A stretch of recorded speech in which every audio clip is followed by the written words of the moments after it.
Hey, welcome to Hood Champion Boxing and Sports. Let's talk about this Devin Haney thing, man. Now, I'm going to wait till some people jump on. Because, hey, what's going on, Chinchilla?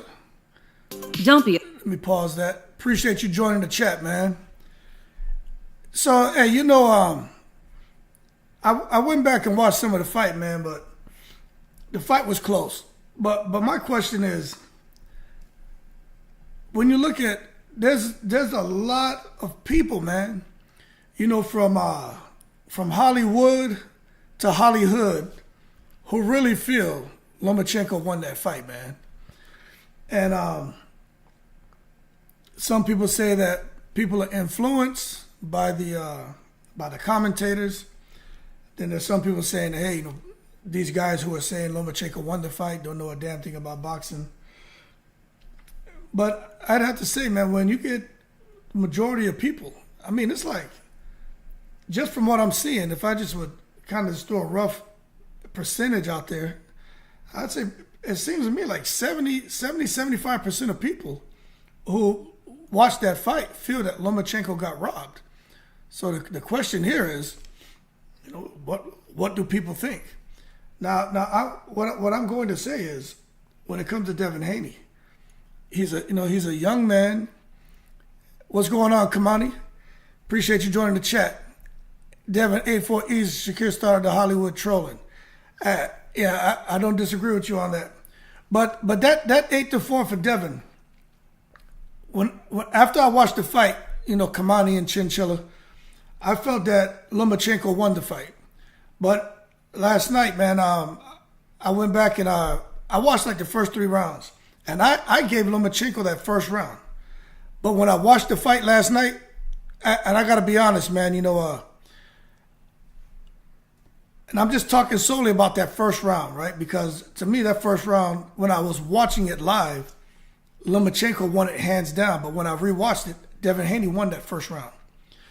And the reason why I'm talking about that is because Devin Haney was letting his hands go, was controlling the fight. But when Lomachenko exploded, and this is going to be the argument, right? Yeah, Chinchilla had at 115, 130, 13. This is what I think the problem is. There are a lot of people, when they watch the fight, some people are looking at how many shots are landed. But for me, it's like, who's doing the most damage in the round? Boxing is about who can do the most damage. And when I look at that first round, Devin, because this is how I broke it down. I scored the round by minute. The first minute, second minute, and third minute. And then that's how I was able to determine who I felt won the round. But then I said, well, damn, that makes it a little easier for me because Devin was controlling the first 2 minutes and Lomachenko had some good spots. But the thing is, who does the most damage in the fight? And Lomachenko landed the harder shots in that first round. But as I look over when I thought about the rest of the fight, I said, people are they'll never agree on this. You know what I'm saying? I had it like 115, 113 for Loma. But when I go back and look at it, it depends on the criteria, man. You know what I'm saying? It depends on the criteria that a person wants to use. We all have a different lens on how we see boxing. But I will say, for a 126-pounder, which is what Lomachenko is, he's 126 pounds, man. This man couldn't get any fights at 126 pounds, couldn't get the fights he won at 130. So now he's up here at 135, a weight class he really shouldn't be at, and he's representing himself well. But that being said, I'm going to come to Devin Haney's defense right now, right? So as far as I'm concerned, I need to watch the rest of the fight a second time. I watched the first round and realized, wow, I actually graded that first round a little different than last time. But going forward with Devin Haney, man, I think it's unfair for people to come now and to be insulting him the way they are. It's not Devin Haney's fault that the fight was scored for him. It's not his fault. You know what I'm saying? People are attacking him. Loma, hot rob, my opinion, run it back. Yeah, no doubt. I think they should run it back. The problem is that the judge is not taking it. Letitia says the problem is that the judges are not taking it minute by minute. They're taking it who lands the most punches, in my opinion. Yeah, let me tell you something. I think they should change the way they score fights. I'm telling you, I do. I really do think they should, man. Because I watched it 4 times and I scored it different every time. There you go, Rabbit, Honey Badger. Absolutely, man. Because there were some people who kind of, like on my channel, we have conversations. We don't attack each other or nothing like that. And, we agree to disagree. We have fun on this channel. We don't cuss and carry on. We don't insult each other. But normally, the subscribers and myself, for the most part, we kind of see eye to eye on some things. But what you said, Rabbit Honey Badger, is absolutely correct. You can watch that fight 3-4 times and you come out and score different every time. But to me, they should change up that criteria. And when I broke it down minute by minute, it made it a little easier for me to score. The problem I had is, if 30 seconds of a fight, right? Now you guys tell me what you think. We've watched fights where a fighter is losing every second of the round. And then he comes on the last 30 seconds and he hurts the opponent. Has the opponent on Bambi legs. You know what I'm saying? How do you score that round? And that makes it hard. Because if you got somebody who's for the most wins 2 minutes and 30 seconds of the round, and then the last 30 seconds they get hit and hurt, and they're basically out on their feet, but they survive, right? How do you score that round? You make it a 9-9, you make it an even round. How do you do it? You see what I'm saying? It's hard. It's hard to make a decision. And I was struggling with that yesterday, but it's all about who does the most damage. But at the same time, if you got a fighter, right, and he's losing every second, he's winning 2 minutes, 30 seconds of the round, but the last 30 seconds he gets knocked down. That should be a 10-8 round, shouldn't it? Or you could do like these judges have been doing and making them 10-10 rounds, right? There you go, Flowers. Should be a 10-10 round, right? Or some make it a 9-9 round. But what I'm saying, and that's why I'm talking, it's absolutely Flowers. That's what I'm saying. When I went back last night trying to score it, I said, damn, I couldn't even get out the first round because it was tough. And as you watch the fight, especially those championship rounds, man, those championship rounds, Loma to me did the work around 10, 11, and I got to rewatch 12. I thought he won 12 when I was watching it live, but I need to rewatch 12 because almost everybody felt Lomachenko lost the 12th round, and I'm like, okay, I need to relook at that. But it's very, very difficult, man, to judge these fights, especially when it's very competitive. The reality of it is this, man, and like Letitia McCulley said, she said the problem is that the judges are not taking it minute by minute, and I agree with her on that. She says it should be a draw. It was that close, and that's what I'm gonna get at right here. And like Honey Badger says, he watched it 4 times, scored it different every time. Haney's getting abused. It's wrong. It's not his fault. When you have a truly 50-50 fight, man, this is what we want. We want to see 2 guys get in there and elevate each other. You know what I mean? But then what happens is it's so close that unless somebody knocks someone down or really makes a few of those rounds so one-sided to where it's blatantly obvious that they won the round, it's going to be open to interpretation. Now, what I will tell you is when we talk about these judges, right? Let me tell you something. I don't know what the qualifications are for someone to become a judge. So I'm not going to lie to you. I'm telling you right now, I don't know. But what I will say is a guy like Moretti and that one judge before Bird, Adelaide Bird or whatever, like they need to get rid of them, man. Because what I'm realizing is you have some of these judges who've been scoring boxing for so long that they have their lens is some shit from like the 1980s, man. Where they still look at things and look at a fight maybe differently from maybe how they should be looking at it. But I don't know what the criteria or qualifications are. But what I will tell you is, as far as what I understand, and I don't know everything, you know what I'm saying? We're just having a conversation, so feel free to chime in. It's who does the most damage. You know what I'm saying? And when I watched that fight, it was hard because there was some times with Lomachenko, he was snapping Haney's head back, and of course Haney's hair is growing out a little bit, so it looked a little more exaggerated than what it was. But he was landing some really good clean shots on Haney. Haney had some great opportunities as well. He had some good shots. What's up, Victor? He did some great stuff in that fight. But what I'm going to tell you is it doesn't matter what I say, right? Kamani says, Loma says he lost round 12. Right, I heard Loma say that. He said he took that round off. But this is, yeah, McCulley says Lomachenko said they objective to Moretti and got overridden. Yeah, I saw that too. That's crazy. Flower said, just like they said on the Sean Porter podcast, these judges need to reapply. Like when your license expires, you take your test. Same for the outdated judges. I agree with you guys 100%. And what they said on the Porter podcast is correct.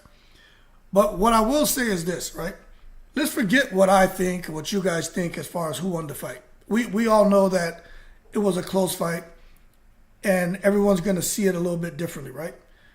But when you look at the body language at the end of that fight, when you look at the body language of Devin Haney, you look at the body language of his dad, you look at the body language of Joel Judah, and the body language of the other guys in Devin Haney's corner. Now, all I'm going to say is this. Normally, at the end of a Devin Haney fight, they're all animated, aren't they? They're all animated. There's a whole lot of excitement, a whole lot of noise, because they're accustomed to Devin and his performances being so one-sided because of him using that jab. But what I'm going to tell you is this. I paid attention to that. I was like, yo, they were subdued, man. They were very, quiet. And I said, damn, what happened over there? So that told me they didn't feel they won that fight. Now, again, I'm just observing.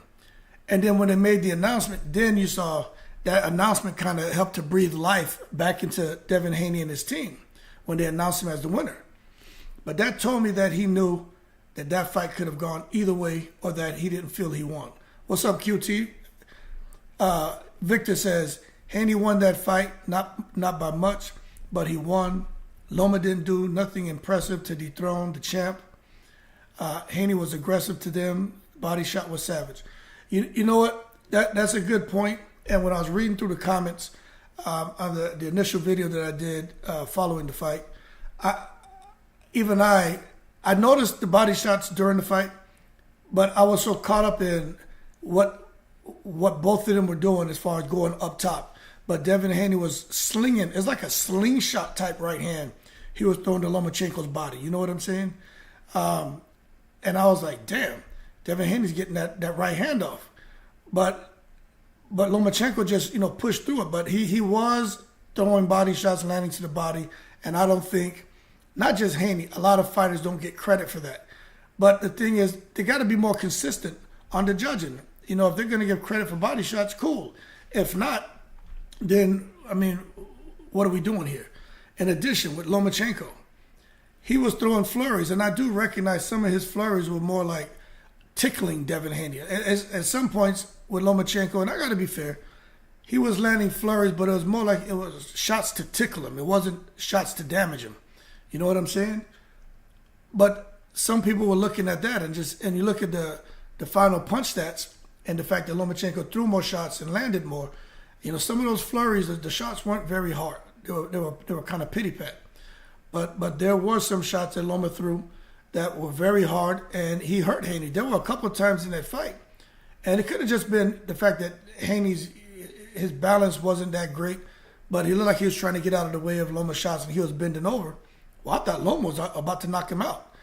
But then again, it's just the way Devin Haney was trying to get out the way of the punches. But I do feel Devin Haney deep down inside feels like, you know what? Maybe I dodged a bullet. I do feel like he feels that way. Because normally at the end of the fight, and I'm not faulting Devin Haney for the decision. I always have to check myself, because I'm 48, man.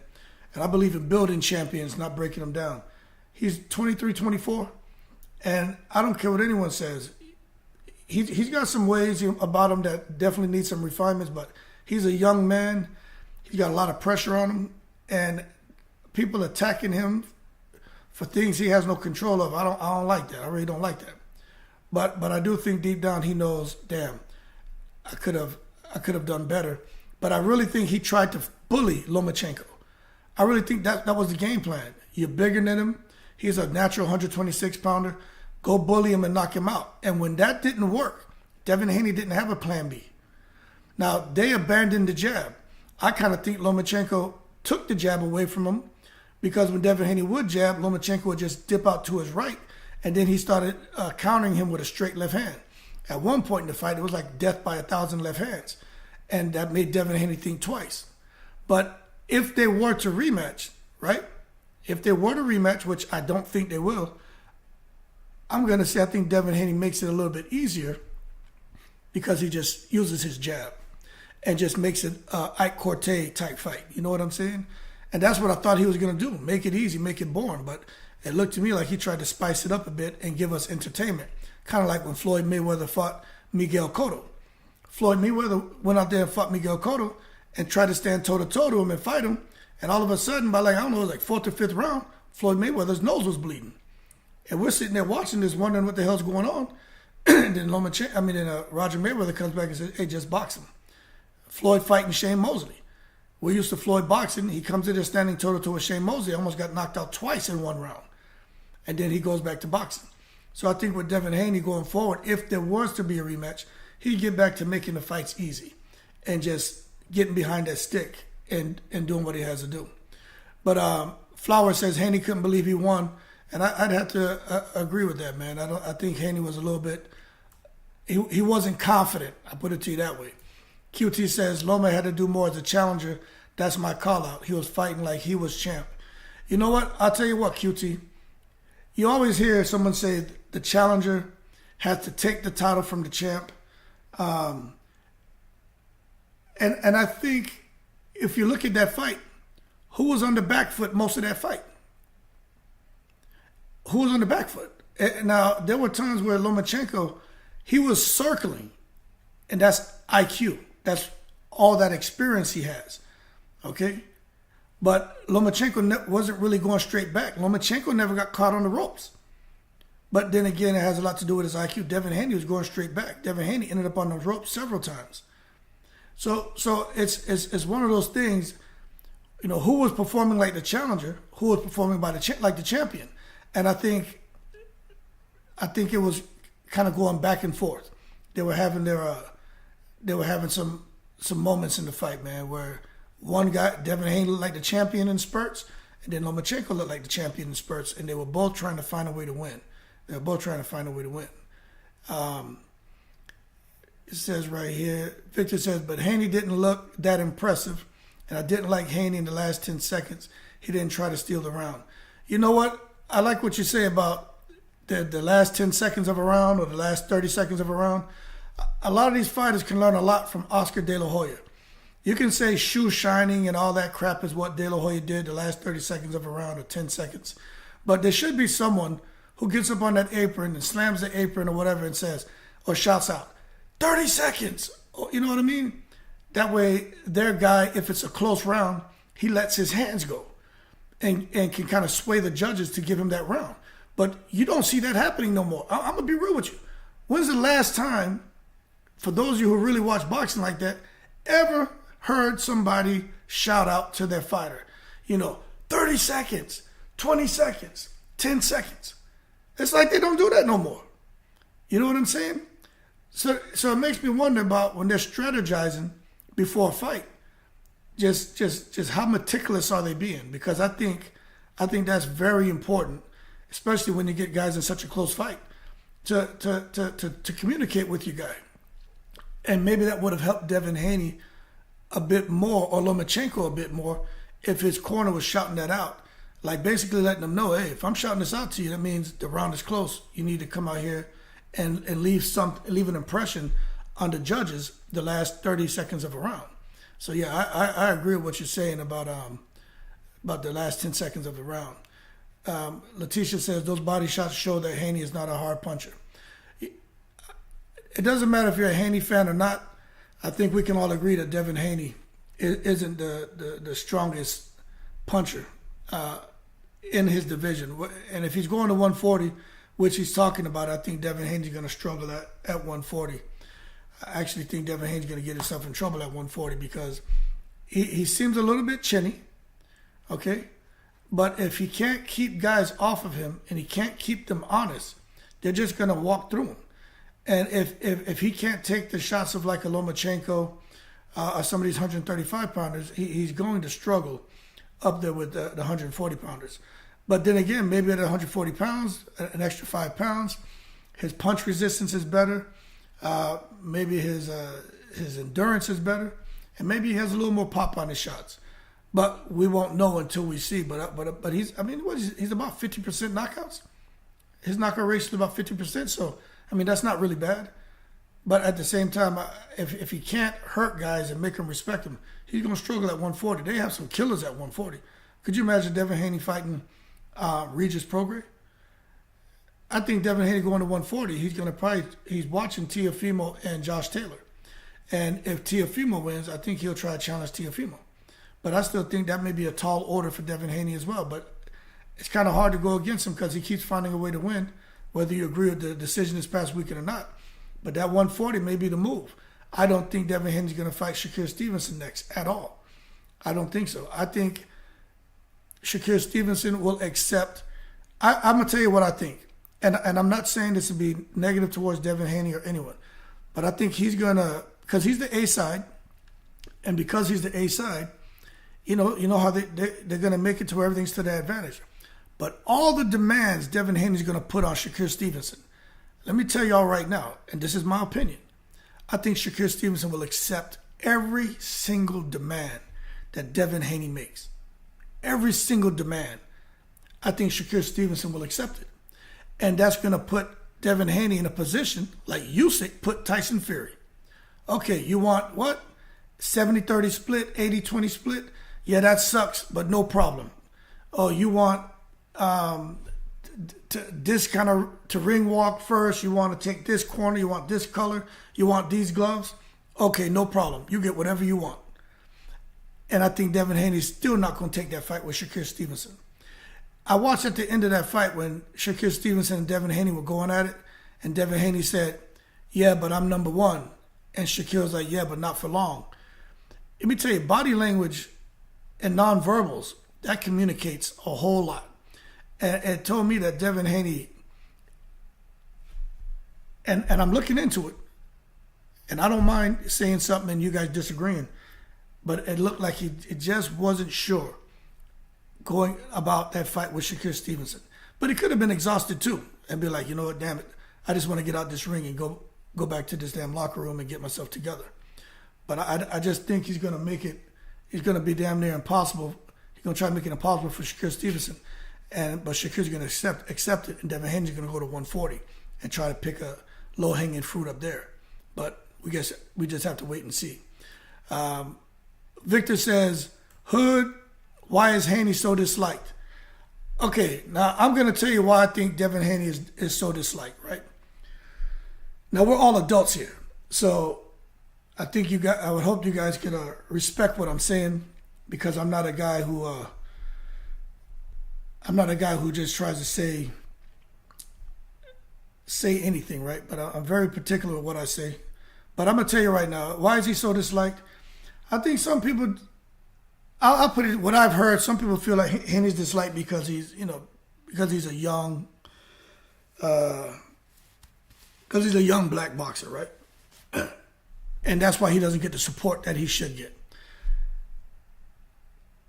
I don't know if I agree with all that, but I get it when people want to say things like that, especially when I read through the comments and I see somebody say something about, calling him, out of his name and saying racial things about him, and people bringing up race and saying negative things. So I do believe there's a concentric few that just automatically look at him and have an issue with that, okay?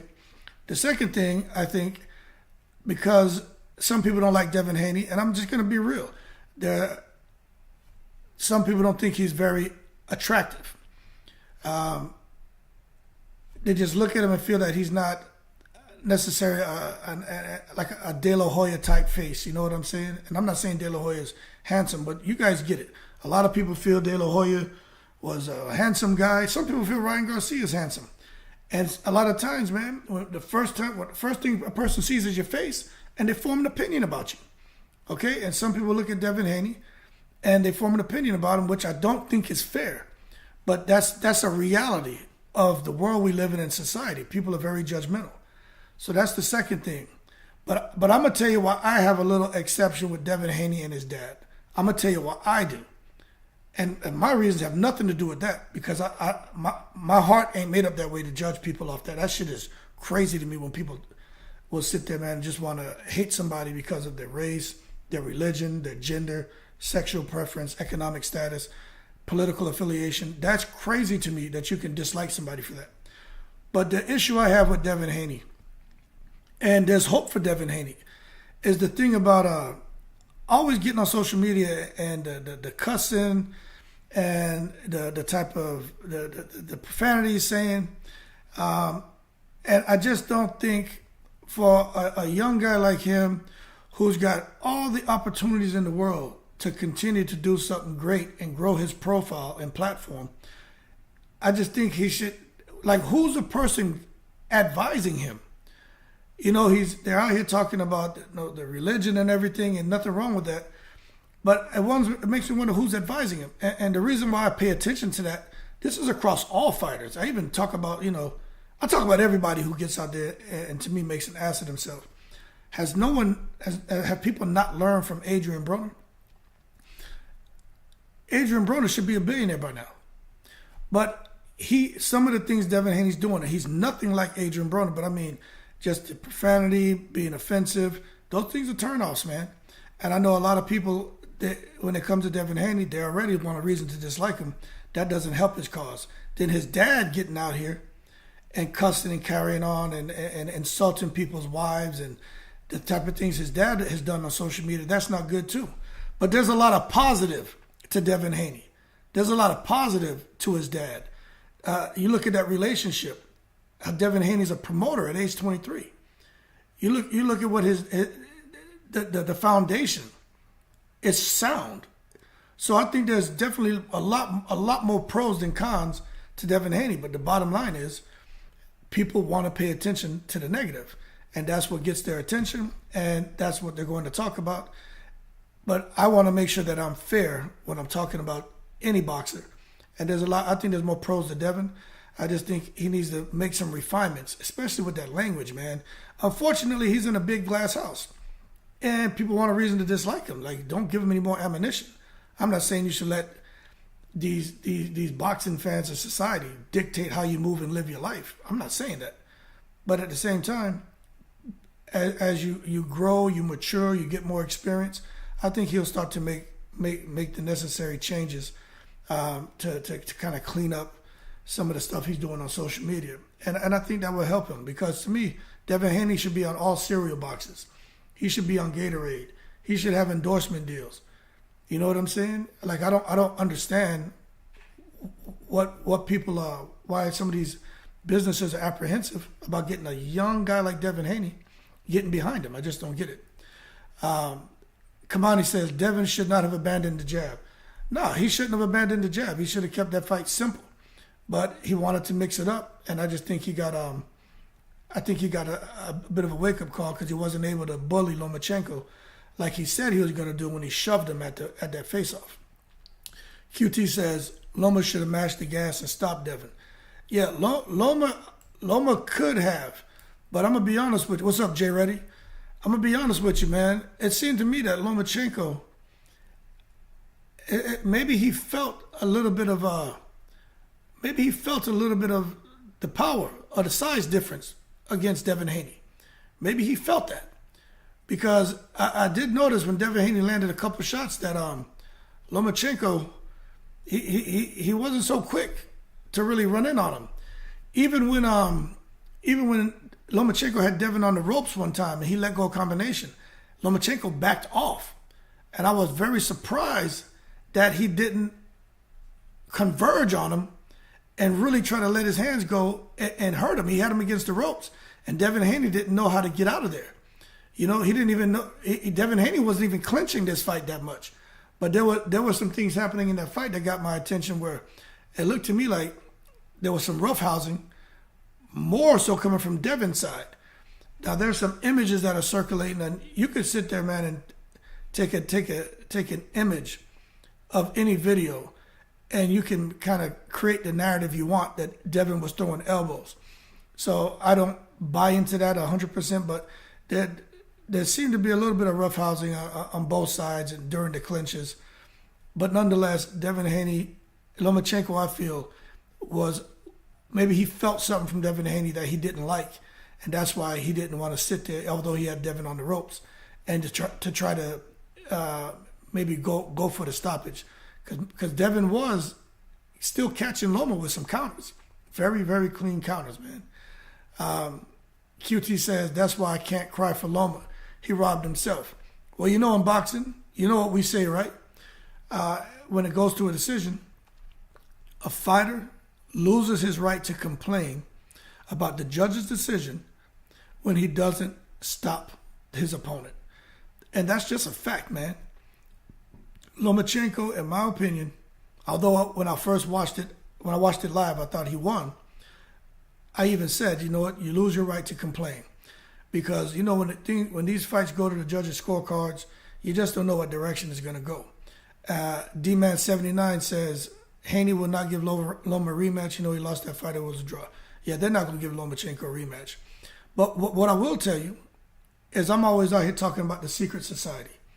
And I joke a lot about it, but I'm serious as hell, too, a lot of times when I talk about it. But I really thought that Bob Arum was trying to structure this fight a kind of way to where if it was close, Lomachenko would get the win. But to see Devin Haney get the win, I was very surprised. I'm going to be honest with you.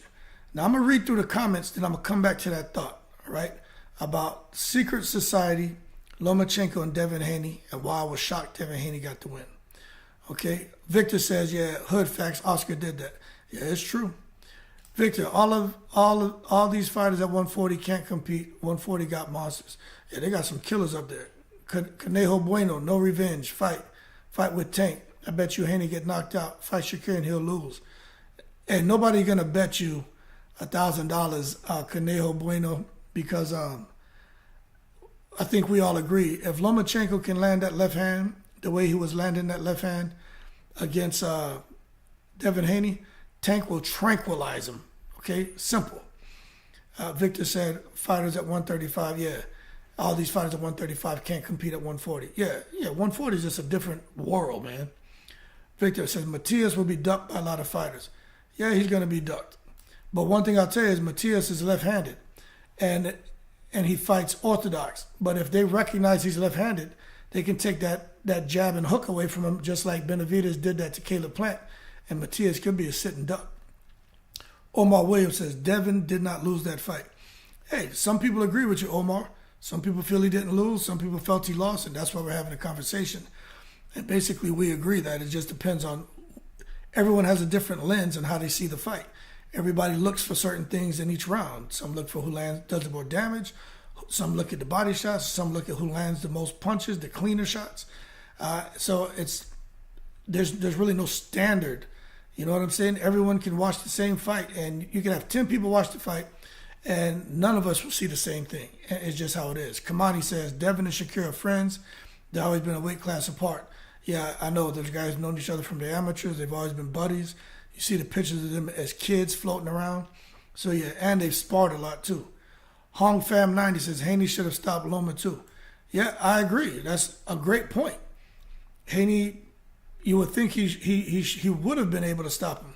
But Lomachenko is just one of those guys. I mean, he's never been stopped. And I just don't think anyone's going to be able to stop him. Too much experience.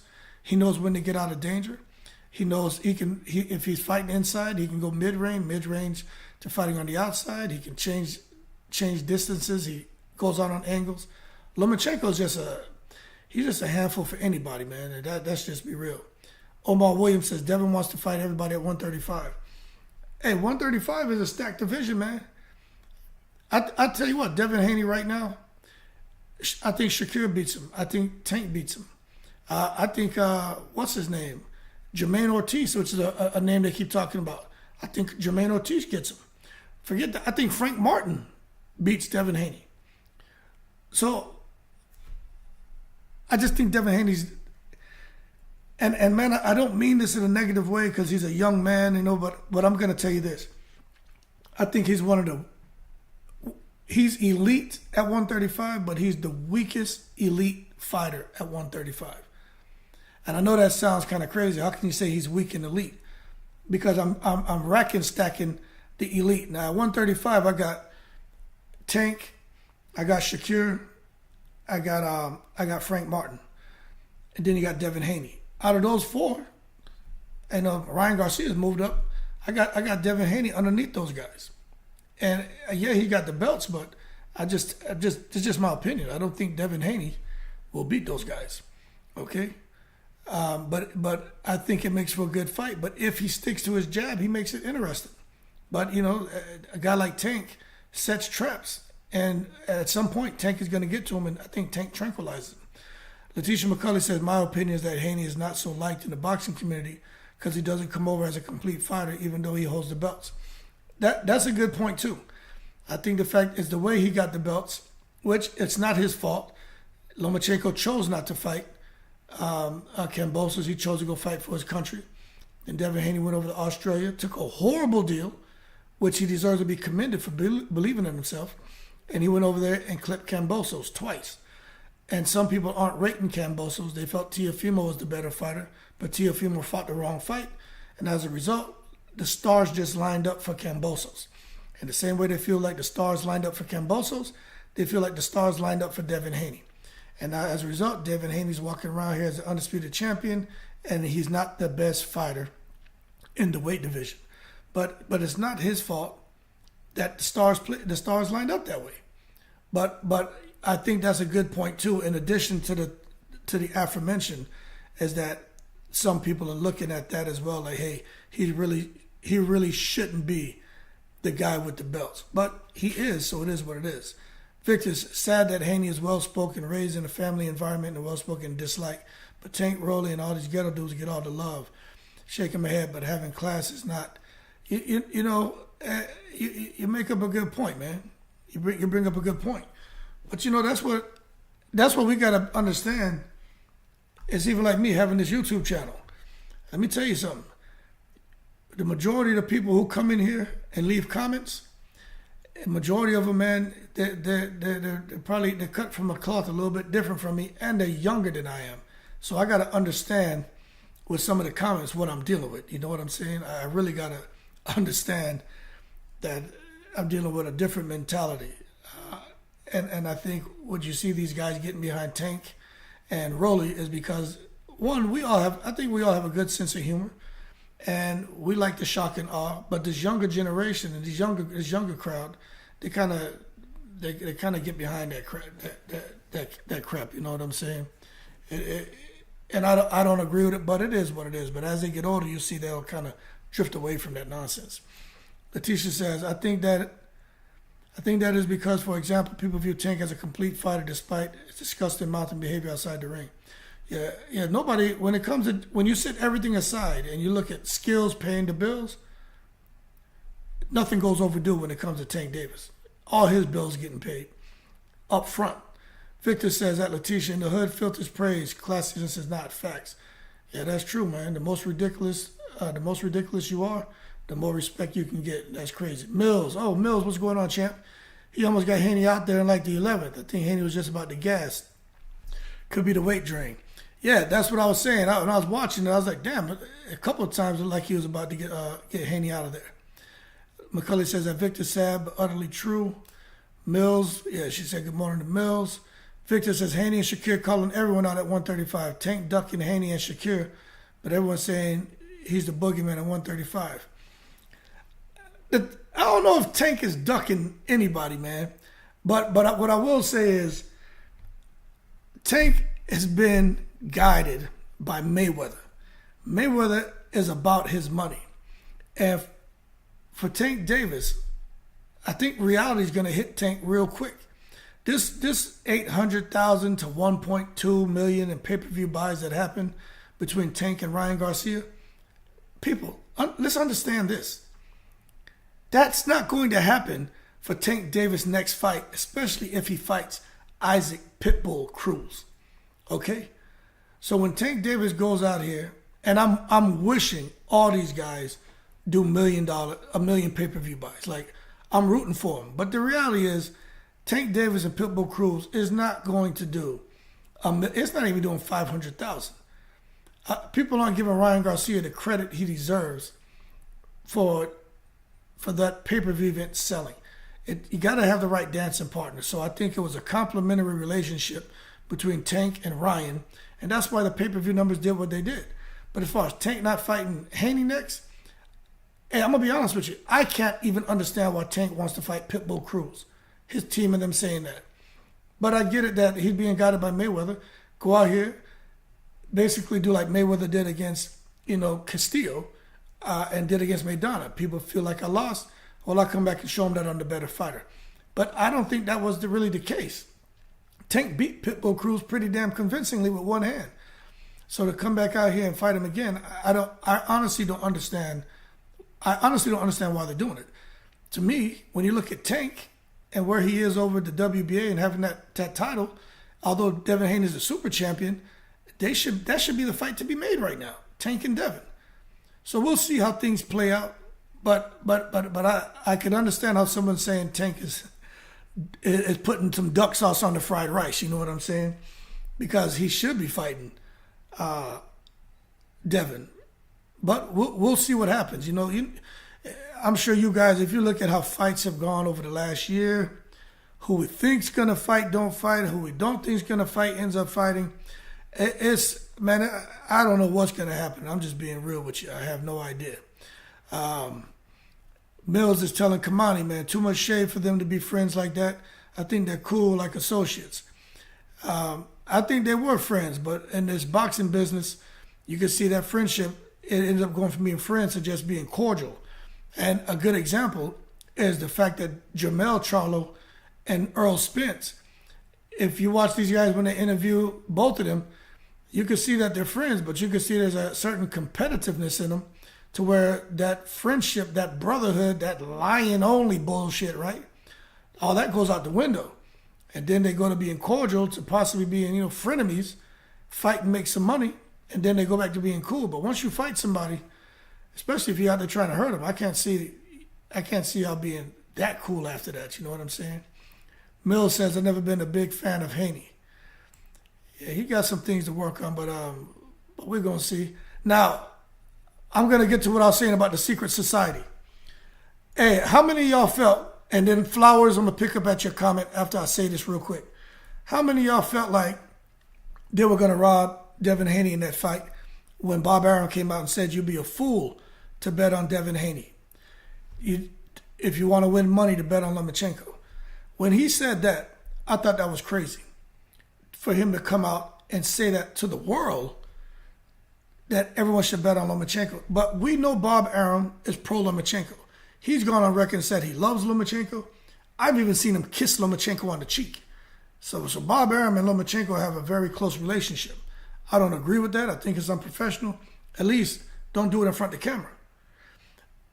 But for Devin Haney to get that win, I was very shocked because it was a close fight. And I figured it's close like that, they're going to rob him. But it's either Bob doesn't have the pull anymore, or I don't know what happened. Or maybe it was just a fair judging. I don't know.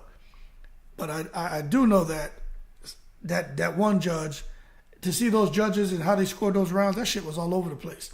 But at the end of the day, I thought they were going to rob Devin Haney, but they didn't. So I'm glad to see that at least it wasn't something crazy that happened with Bob Arum. But at the end of that, Bob Arum, Lomachenko walks out. I don't know if y'all saw that in the post-fight press conference. Bob Arum comes out and tells Lomachenko that he won the fight. And Bob Arum, you can see, was visibly disgusted at Devin Haney winning. So I do, so that being said, I do feel Bob Arum didn't want Haney to win that fight. You could even see when Devin Haney's dad comes over to talk to Bob Arum shows no emotion. Like, he just doesn't care. He's like, Devin Haney's dad means nothing to him. Even when Devin Haney's trying to say something nice about Bob and Top Rank and how they're taking care of him, you can see Bob Arum is stewing in misery and frustration. And I think Devin Haney and his dad, they need to go ahead and move on somewhere else, because Bob Arum, he just doesn't seem like he has the best intentions towards Devin Haney or his dad. But if he continues messing around with Bob Arum in Top Rank, you better believe they're going to put Shakur Stevenson on him. You better believe they're going to put Shakur Stevenson on him, because they don't want all those belts to leave from over there. But I just think it's unfortunate because they don't want it. They don't want that. I even heard, I don't know if y'all caught it, what's his name? Devin Haney's dad referred to Bob Arum as king or something crazy. He called him the king. I was like, what the hell is he doing, man? You could go up to Bob Arum, shake his hand, and whisper in his ear and call him the king or call him a king. I just thought that shit was corny. Like, just let's just be genuine, man. Call him. Bob Arum don't want to hear that. Calling him a king and praising him. Bob Arum, let me tell you, Bob Arum been doing this too long, and he doesn't care. Bob Arum he wears his emotions on his sleeve. So Bob Arum doesn't want anyone praising him. What he wanted was for his boy Lomachenko to win. But we're gonna see now if he puts try to line up the Shakir fight. But in order to make that fight, Devin Haney's gonna want real money. And you know Bob Arum's not the kind of promoter to put up no 20-25 million for no fight. He's not doing it. Flower says, plus Haney has a father that loves him. He doesn't have a struggle story, didn't grow up in the hood, so I feel people don't gravitate towards him like that. It's not his fault. Yeah, it's not. And you know what's cool? Is being able to articulate yourself. You know what I mean? Devin Haney doesn't need to be out here. He can do what he wants, but the whole thing with the gold in his mouth and all the jewelry and dancing on top of Rolls Royces and getting on social media, you can tell when something's genuine and something's forced. You know what I'm saying? There's no need to force it, man. It's like I tell my 13-year-old that, man. Just be yourself. Don't force it. And I tell him right now, while you're young, it may seem cool to talk with slang and you see the different things people are doing. Once you get out of high school, man, you get in your 20s, you're going to see the advantage you have when you can articulate yourself. People respect that more. Right now, you're young. I'm not telling you can't have a little fun, but that's not how you want to be it once you get out of junior high and high school. So start developing those habits now of taking pride in how you talk and just communication as a whole. Mill says Tank got like 4 people chasing him at 135. You can't be the boogeyman if people chasing you. Well, I don't know, man. I don't know. I don't know if people are chasing Tank because they feel they can beat him, or people want that, like Canelo says, the payday. I personally, I don't know if I call anybody a boogeyman, but I would say Tank Davis, I think he beats everybody at 135. Just my opinion. But I don't think anybody's a boogeyman, you know what I'm saying? Michael Flower says, Ryan versus Rolly sells more than Tank and Pitbull Cruz. Yeah, Ryan and Rolly, those are going to do good numbers. I think those are going to do good numbers. I think 500,000 at a minimum. 500,000. And a matter of fact, Rolly's with Derek James. This is a whole nother conversation. But I'm not sure Derek James can help. I mean, Ryan's with Derek James. I'm not sure Derek James can help Ryan Garcia. But we'll have to wait and see. I don't know. I'm not too crazy on Ryan being out there with Derek James and Earl Spence and those guys. But we got to wait and see. I just think you can't go from trainer to trainer to trainer to trainer and expect to be effective. Somebody the other day posted a comment about, they disagreed with me when I said that. And they said, well, Devin's gone from trainer to trainer to trainer, and look at how good Devin Haney is. And my retort was, Devin was with trainer to trainer to trainer to trainer, but his Bob was always there. His dad was always there because Devin was a little kid getting experience and learning from different teachers who his dad felt like their ways of doing things aligned with his. So Devin got to learn from a lot of people. As a professional, Devin's not bouncing from trainer to trainer to trainer to trainer. That's why I'm very careful on getting caught up in these back and forth with people because, man, it's like, man, are you able to comprehend this? Struggle with comprehension, man. Let me see. Catherine Davis says, I got Haney 7-4, 5-6, and 12 a draw. Hey, I think the majority of people would have been cool with the draw. Absolutely. I think the majority of people would have been cool with a draw. Just like, what's his name, man? Nico Ali Walsh got that draw in a fight he probably lost. but you can't complain with the draw, especially in a close fight. I think a draw would have kind of muted all this fallout. You know what I'm saying? Or would have quelled the fallout. But I don't think anybody would have disagreed with a draw. Victor says Pitbull earned that rematch. He looked pretty good for a late notice fight for Pitbull. I want to see Pitbull get a full training camp to fight Tank. See how he do. I don't know. Pitbull has looked good, but I mean, look at who he's fought. So we got to be careful about that. Because what's his name, Gamboa. We all know Gamboa should be somewhere in the goddamn nursing home. Man, Gamboa shouldn't have been fighting. Now he's in jail in Cuba. So Gamboa should have never been in that ring with Pitbull Cruz. Pitbull Cruz almost killed him. Mills, some rando says robbery in broad daylight. Hey, a lot of people agree with you, man. MD Mills says Bob was tripping. Loma is descending. Haney is ascending. Got to go where the money is. Now, I agree with you 100% on that as far as Lomachenko. You could definitely see he's lost a step. You can see with Devin Haney, he's on that upward trajectory. So this is boxing. It's a business. And I agree that that's probably the direction that things are going and why things happen the way they did. McCulley says, I was shocked at the scorecards. I truly feel it was a draw. Yeah, I think it could have been a draw, man. And when I first watched it, I thought Lomachenko won. But after I've gone back now and watched, like they said, that first round, that I scored for Lomachenko, after I broke it down minute by minute, I didn't have it for Lomachenko. But it's hard to judge these rounds. Mills says, Victor says there was more Loma fans at the fight than Haney. And he punched Loma through. Everyone screamed like he was killing Haney. Yeah, I noticed that. And that was in Vegas. That was a pro-Lomachenko crowd for sure. Mills, judges didn't give Loma credit for those flurries. That was the fight. If they had given him credit for those flurries, the decision gets reversed in the opposite direction. Yeah, I agree. Because those flurries Loma was throwing, hey, he was touching Haney, but they weren't the damaging shots. But when Loma landed cleanly on Haney, he landed some hard shots. He hurt Haney, man. I don't think Haney ever hurt Lomachenko. And if he did hurt Lomachenko, then hold on a second. My damn phone ringing. Hold on.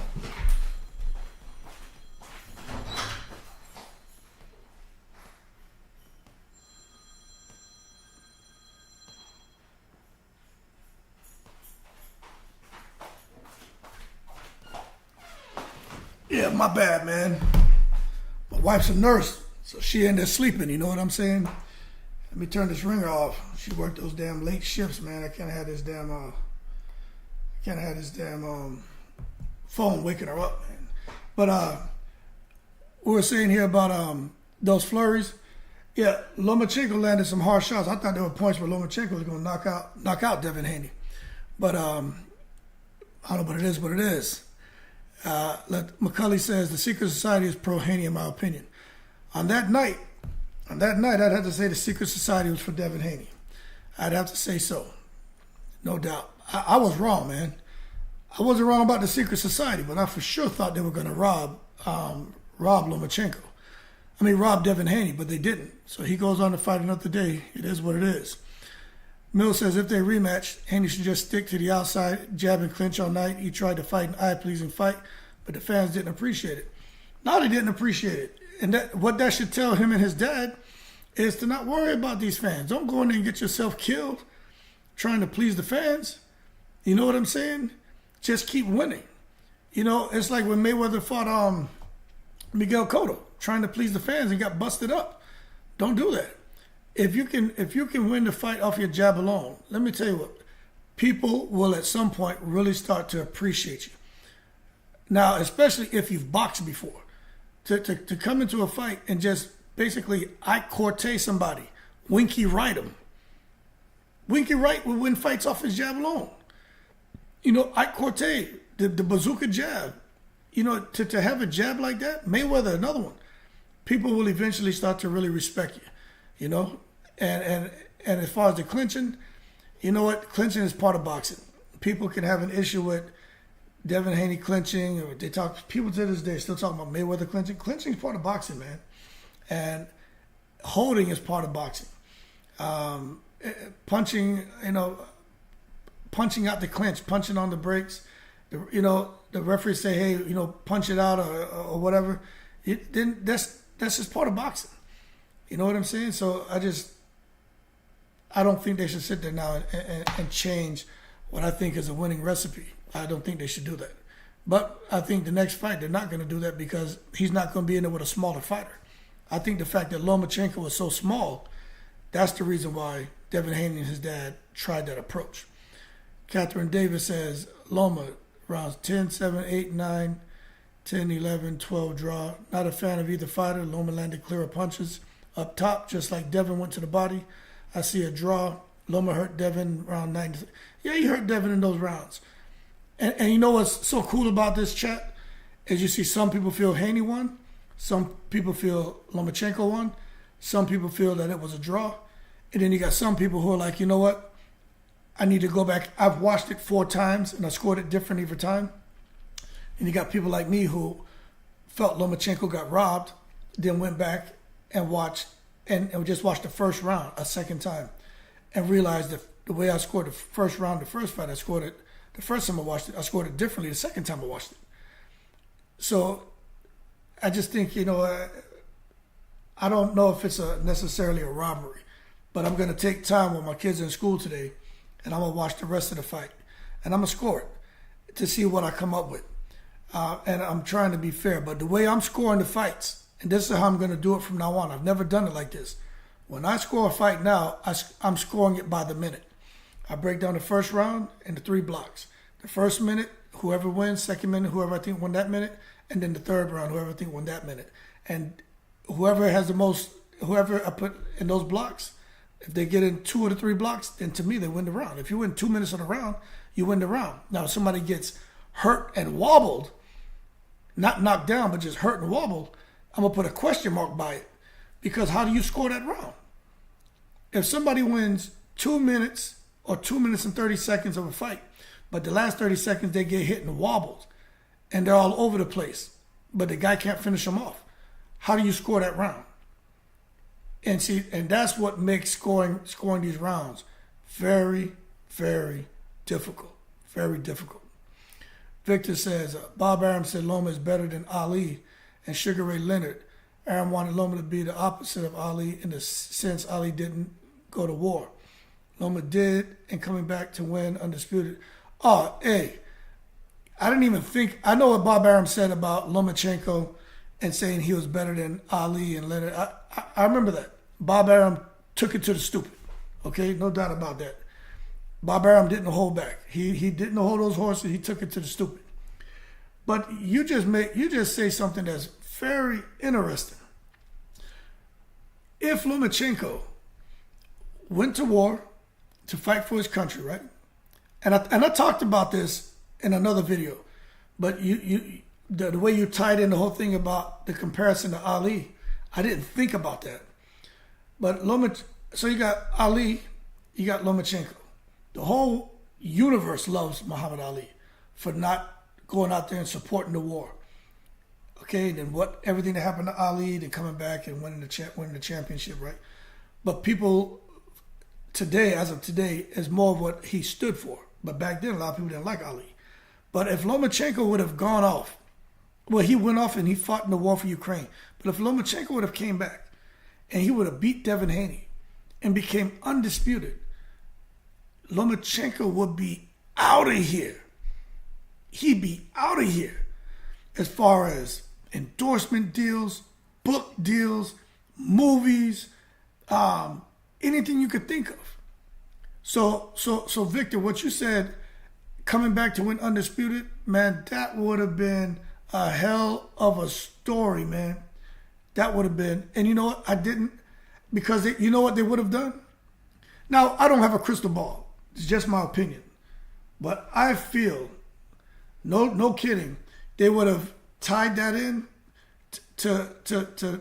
or kind of built off of Muhammad Ali's story. I bet you they would have done that. And I'm not saying it would have been wrong to do it, but it would have been a very, very interesting story. Very interesting story. Now, that being said, it makes you wonder why nobody thought about that. And since there's corruption in boxing, which we know it is, why they didn't push for it. You know what I'm saying? But that's very, very, very, very interesting what you said, and I agree. Mill says, I'm with you there. Derrick James has a very particular style that doesn't fit what Ryan does. No, it doesn't, man. I just don't understand what these people are talking about here with Ryan Garcia, Derrick James. Nah, man. Ryan Garcia is an offensively minded fighter. And I just think Ryan Garcia being out there with Derrick James, I think he's going to become conflicted. Because he already struggled with Joe Goosen when he first went over there. He's trying to do the things he did instinctively. From what he learned with his dad, then the stuff he learned over there with Eddie Reynoso, then come with Joe Goosen and trying to undo what Reynoso instilled in him, which Joe Goosen failed Ryan. Now he's coming to Derrick James, and he's going to try to basically overhaul his whole style. Because Derrick James' style, Derrick James isn't going to let you come there and say, I'm not here to change anything. I just want to point out some things. That's what Joe Goosen, that's how he approached him. He just wanted to point out a few things. Now, with Ryan Garcia, you need to sit him down and you be the boss. And that's what Derrick James is. And Eddie Reynoso is like that too, to a certain point. But I think Eddie Reynoso, he kind of got a little bit of don't have time for the bull crap. And I think with Ryan Garcia, I think he just got tired of dealing with the bull crap and just let him fall to the wayside. With Derrick James, he's going to let him know up front, it's not going to get to that point. You either do it my way or you can get the hell out my gym. And maybe that's what Ryan Garcia needs, but I don't think it's a good fit. You know what I'm saying? Victor says, Winky beat Trinidad with the jab. Yeah, the jab alone, man. Drove him crazy with that damn jab. Eric R., what's going on, Eric? Devin needs to move up and Bill needs to step down and allow some better cornermen to take over and get him prepared for the next level. I feel Devin outgrew Bill. The fight showed that. Yep, his dad wasn't giving him sound advice in that corner. There was sometimes he wasn't really telling him anything. We come down hard on Teofimo Lopez. You know what I'm saying? We come down hard on Teofimo Lopez. And we have all these things that we say about his dad in that Cambosos fight. It's crazy. But then we come down with Bill Haney here, with Devin Haney, and to me, he didn't do as poor of a job as Teofimo's dad was. Teofimo's dad was literally, and I'm not making this up, he was telling Teofimo, go and kick his ass. What kind of advice is that to give your fighter? And Teofimo was perplexed. He didn't know what to do. Well, Bill was trying to give Devin Haney some advice, but you could tell, I think Bill's knowledge is a little bit limited. And the reason I say that is, although he's been training his son since he was young, he's had Devin in the gyms with so many different experienced trainers. And the reason Bill did that, and this is my opinion, is because he knew that he didn't have the corporate knowledge to give to his son to make his son the fighter that he is today. Devin Haney is a product of a lot of different trainers imparting wisdoms to him and his dad. And his dad being in those gyms around those trainers kind of learned on the job. But now you see him out here standing on his own 2 feet. Now, although he has Yoel Judah there, y'all got to pay attention. There's a reason why Yoel Judah is there, because Yoel Judah has a whole lot of experience. And I'm not saying Bill puts everything on everyone else, but what I'm saying is he's not dumb. He's not dumb. But I think if Devin Haney gets with another trainer, I think he should keep his dad, but do like what Teofimo and his dad did.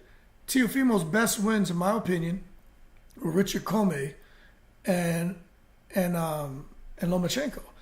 And the reason for that, in my opinion, is because he brought on Joey Gamache.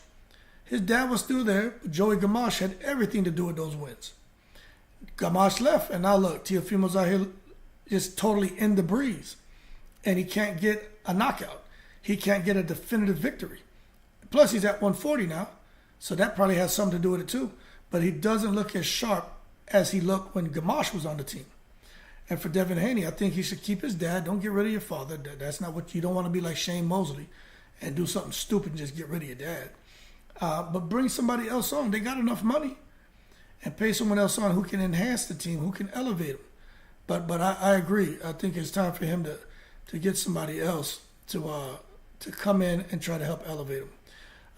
Rich Zine says body shots scored rounds. Dev won.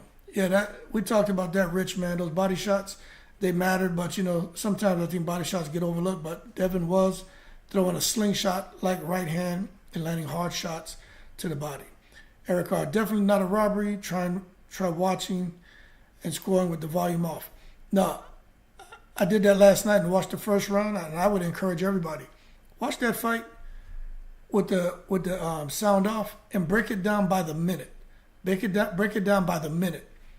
Every round, score it by the minute, and you'll probably be surprised with how you scored the round now compared to how you did when you first watched the fight. Super Jamal, Bill had instructions. B didn't. Why? But didn't why hear Bill tell him to do it was a game? Okay, hold on now. Bill had instructions. B didn't you hear Bill tell him what to do? It was a game plan. It was a game plan, huh?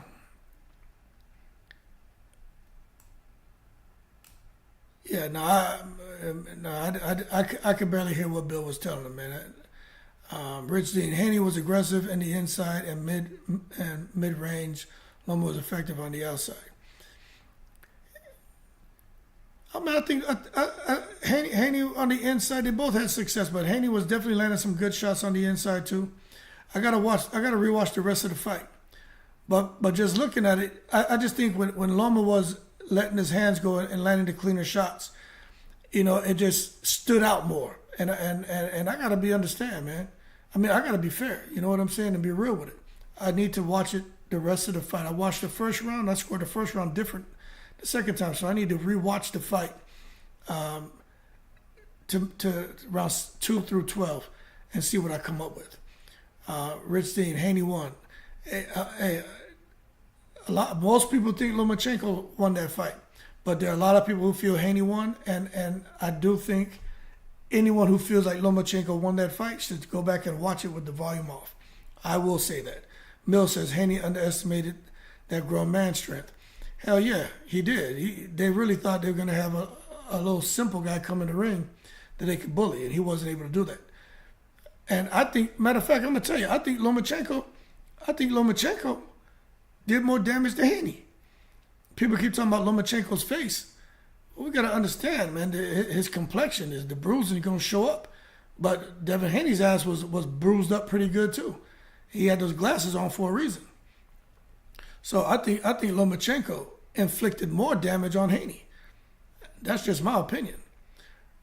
Rich Zine, what strength? Haney landed body shots and Loma couldn't keep Haney off of him.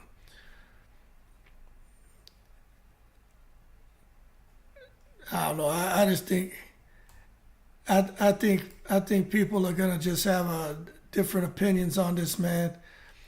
It didn't look to me like Loma struggled to keep Haney off of him at all.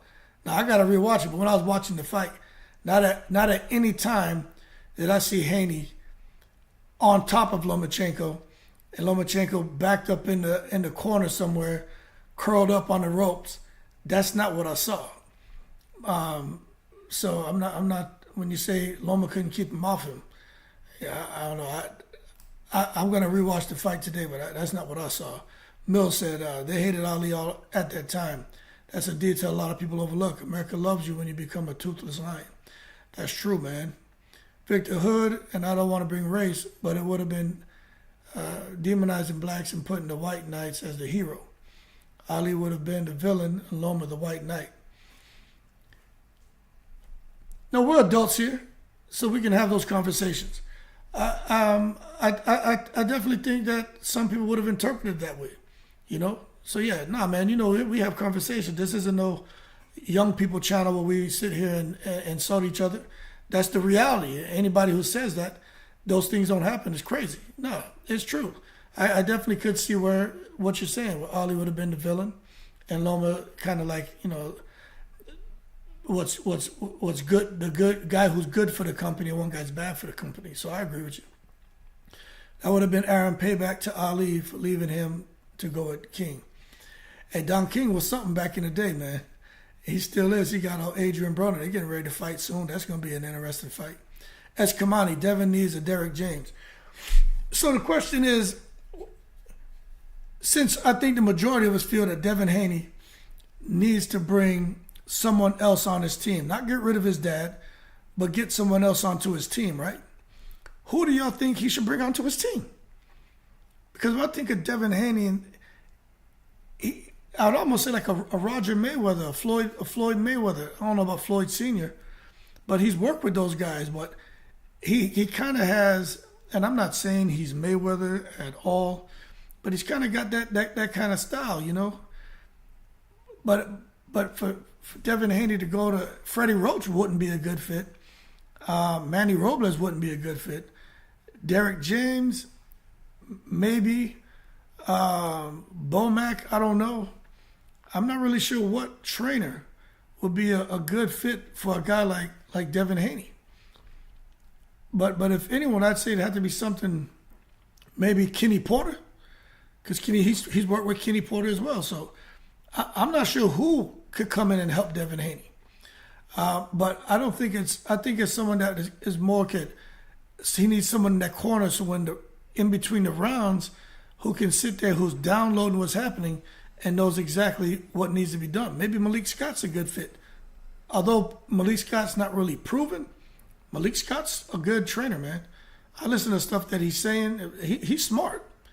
But at the end of the day, I don't really know who's a good fit for Devin Haney at this point in time. I just don't know. As Kamani says, when you break it down by minute, you will see Loma in spurts more clear. Yeah, absolutely. That's why I'm suggesting that, because I had to do that. And when I broke it down, that's absolutely what I saw. Devin, for the most part, Loma's moving around, not really doing much the first minute of the first round, second round. Devin kind of throwing the shots, Loma moving around, not doing much. And then like the third minute, Lomachenko kind of explodes and has some great moments. But then Devin Haney comes back. But you see, what was left on the impression of the fans is what Loma did in the last 45 seconds of the third minute of the first round. And that's why I'm going to break down every round by minute when I watch it today, because it does help you to kind of frame the way you scored that fight a little bit differently. Matias says Loma outclassed Haney. Yeah, I think we all agree that there were definitely some spots where Loma definitely outclassed Haney, and there were a couple rounds where Loma looked like he was about to knock Haney out. So I don't think anyone would disagree with you.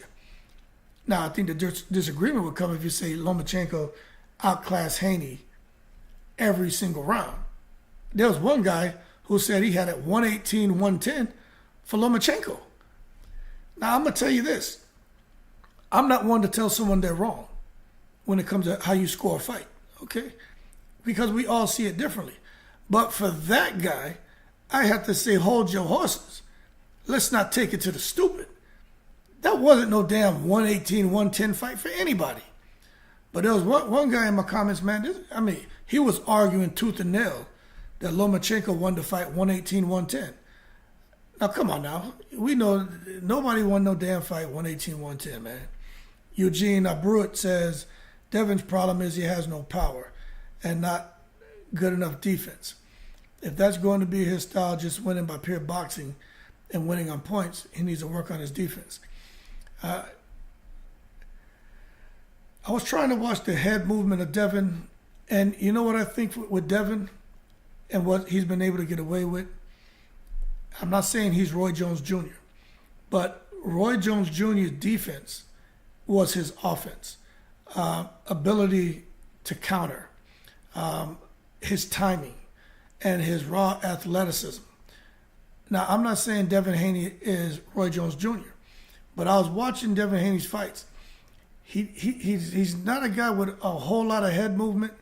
He's not a guy who uses a whole lot of angles, but his jab, his speed, his ability to counterpunch you, and his timing is his defense. So when you get in, even Lomachenko learned that in that fight. Once you get in, You may land a couple of shots on Devin Haney, then out of nowhere, that right hand that he has tucked there underneath his chin comes out of nowhere, kind of like Floyd Mayweather would do if you got him on the ropes. All of a sudden, you find yourself getting hit with a damn right hand. Devin Haney has the ability to do that. So I think for Devin Haney, although a lot of us would agree he doesn't have the power and his defense may be lacking, his offense is his defense, and he's able to get away with that right now because he's still young. His legs are fresh. He has great reflexes. But as Devin Haney starts to get a little bit older and those things start to deteriorate, which it happens to everyone, then Devin Haney can find himself in trouble. And there's someone else who could be going that same route is Terrence Crawford. Because Terrence Crawford isn't a guy with a lot of head movement and slipping punches and getting inside. That's not Terrence Crawford. He's more a guy who fights with his eyes, like Devin Haney. They fight with their eyes. And they're watching what you're doing. And they're relying on their timing to counterpunch you. And as a result, that discourages the fighters. And it makes them think twice about coming in on them. But it's not that someone throws a shot, they slip or get underneath and step into them and do something really flashy. That's not their style of fighting. But once he slows down, I think it could be some problems for Devin Haney. So yeah, I agree. He needs to get someone to help work on his defense. But his hands are always down around his waist, and he's been fighting like that forever. That's not going to change anytime soon. That's a bad habit, and there's no fixing that right now. Like, that's just part of his style. Like Paulie Malignaggi, you know what I'm saying? And he's going to have to fix it. Because once he starts going up and fighting these guys who can touch him, and he got his hands down around his waist, I think Devin Haney's going to get tranquilized. Linares almost got him. And Lomachenko, if Lomachenko had a little more power, he would have got Devin Haney out of there. But messing around with Tank or maybe even a Teofimo, I don't know about Shakur Stevenson, but what's his name? Frank Martin could get him. But anyone with a little bit of pop could make Devin Haney miserable, man. Eric R. says, he's telling S. Kamani, he says, Derek can't train everyone, takes time from his primary fighters. I like Virgil Hunter, Cunningham. Oh, John David Jackson is a good trainer, man. A good trainer. Barry Hunter, there are a lot of names out there. I keep forgetting about John David Jackson. I think John David Jackson will be a good trainer. I'm glad you brought up that name. I don't know about Virgil Hunter. He whispers too much, man. Nobody whispering in your ear. Nobody want to hear that shit. It worked for Andre Ward, but outside of Andre Ward, Virgil Hunter hasn't really impressed me too much. You know what I'm saying? Cunningham is good, but I think John David Jackson was a bad boy when he was a pro, man, and he's proven to be a good trainer. Buddy McGurk's another name, but I don't like him as a trainer, man. I don't like him as a trainer. Letitia McCulley says, I think Haney and Bomac will be a good fit, just like I think Lopez and Reynoso will be a good fit. I don't know about Bomac, man, because I look at Bomac and Amir Khan came over there, and outside of Terrence Crawford, who has Bomac really taken to the next level? You know, that's my thing. But one thing I will say is Bomac was a professional fighter too. And, you know, you get these guys who have fought professionally and didn't do so good, but then they come out, man, and they become really, really good trainers. And that's what you see in Bomac. So you never know. Maybe Bomac and Haney would be a good fit. You just never know. Rich Zine. So if Haney would have decided to run, hug and jab all night, and won, then the narrative would have been he's boring. He runs, but Haney chose to sit in the pocket and fight. No, y'all mad. Well, what I will tell you, Rich, is I think everybody believes Devin Haney fighting the way he fought was made the fight more entertaining. Engaging the way he did is something that I think was planned, and I think the only reason they did that is because they felt Lomachenko was a smaller fighter, and that they could come in there and bully him and overwhelm him, and knock him out, and basically try to prove to Lomachenko he didn't belong in the ring with him. But that's not what happened. So the bottom line is, I don't think anybody's mad. I think we're all pretty intelligent people here who know boxing and realize that Devin Haney made the fight harder for himself than it had to be. And he almost got his ass knocked out. And two of those rounds there in the championship round, I think it was like 9-10 or 10-11, whatever those 2 rounds were, Lomachenko put that heat on him. But I think for him it requires some maturing. Just come in and keep the fight simple, man. And I'm not one that calls Devin Haney boring. You know, I used to box too. I appreciate the sport of boxing, but some people want to see a mashup crash up. You know, Devin Haney's got to be smart, man. And there's no need to go in there and make everything a mashup crash up. Don't do that. You know what I'm saying? Anthony Joshua is a guy whose strength has been coming in there and being aggressive and fighting. It's never been being a boxer. Now that he's out here trying to box, Joshua is more vulnerable. Devin Haney's style has always been to be a boxer. You gonna come and try to fight now? Now you become more vulnerable because that's not your comfort zone. You need to stay where you're comfortable and make the fight easy. Very simple, man. You know what I'm saying? You look at what's his name, Joe Calzaghe, another undefeated fighter. That man wasn't coming in trying to stand in the pocket and do nothing stupid to entertain people. He did what he had to do to win his fights. And I think that's what Devin Haney needs to stick to do. But you're right. There are a lot of people who are going to... It's a lose-lose situation when you're Devin Haney. You know, if you fight hard like you did against Lomachenko, people are going to say, you know, oh, man, he should have fought one way. But if you come in, you just stick to the jab and make it, you know, an easy fight, then they say he's boring. Now he goes and he fights Tank, or he fights Shakur Stevenson, or his next opponent, and he doesn't stand and go toe-to-toe. Now they're going to say Devin's scared. So, yeah, I mean, there are a concentric few who will create their own narrative when it comes to these fighters. But most of us on this channel, we're not like that. But I think you got to make the fight easy. And we'll see. Haney will rematch and do the Canelo Triple G style. Wait till Loma turns 38. Troy B, what's going on? I don't know. I don't think Haney's gonna rematch Lomachenko. His dad already said they're looking at other things. I don't think so. Rich Zine says robbery is a bit too much. I mean, everybody has an opinion, man. But what I will tell you, for me, is and like I said, I watched that first round again, and I scored it differently the second time I watched the fight. So we'll see. Rich think robbery's a bit too much. Luck maybe. I think the stars just lined up for him. I do. I think it would have been interesting to see if Lomachenko would have got that win, but like many people said in the chat already, younger guy, more upside, man. It is what it is. But a lot of people think Devin Haney won too, but when you look out here on social media, you get guys like, I don't know if y'all saw this, man. Let me see. All these guys in the entertainment, man. Let me play something for y'all. Let me see if I can pull this up for you. Let me see if I can pull something up for you. Okay, so check this out. I'm just letting y'all know I am done with boxing. They will never get another motherfucking dime out of me. This is a travesty. I am done with boxing. Man, Devin Haney is a very talented boxer. I have nothing against that young man. Much respect. He was not the better man today. At most, that man got a draw. At most. That man got robbed. This is, man. Listen, man, ain't nothing sacred no more, man. Everything wrestling now.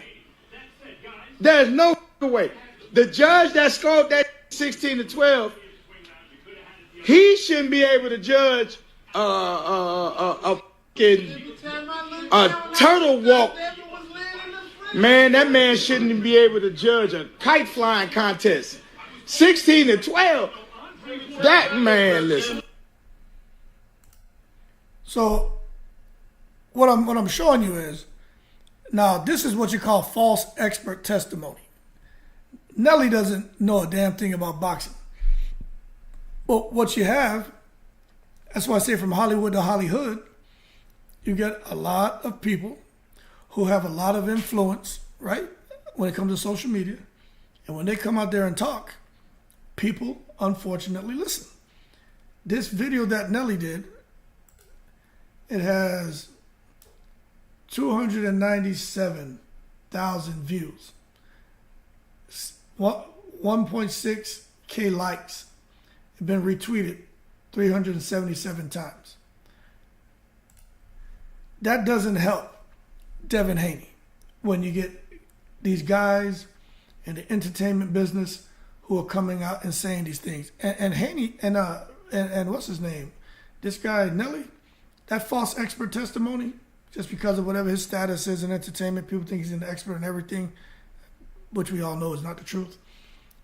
That, unfortunately, man, that doesn't help Devin Haney, because Devin Haney is a young guy. You would think he'd be really kind of attached to the hip-hop world, which most of the young up-and-coming boxers are, but it doesn't seem to be the case. So he doesn't seem to be getting the support like what you would think he would get from, inside boxing and outside of boxing, man. Rich Zine says, let me see. Letitia says, she's telling Rich Zine, Haney thought he could bully Loma and found out he was strong enough. In my opinion, that was Haney's game plan, right? Eric R. says, also, a lot of Loma's flurries were misses. That is true, Eric R., what you're saying about the flurries. Some of them would be a miss. That's true. It's like Loma was rushing a lot of his shots. And they would tangle over.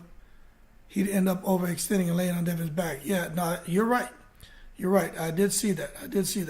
I had money on Loma and Devin winning a close decision. Okay. No, you're right. You're right about that observation. Rich Zine says, what if it was 114 a draw? 115, Devin, would it still be a robbery? Yeah, I don't know, man. I don't know. But I think a draw, I think most people would be cool with it being a draw, man. I don't think nobody would have had an issue with that fight being a draw. At all, man. At all. Let me come back up here. I think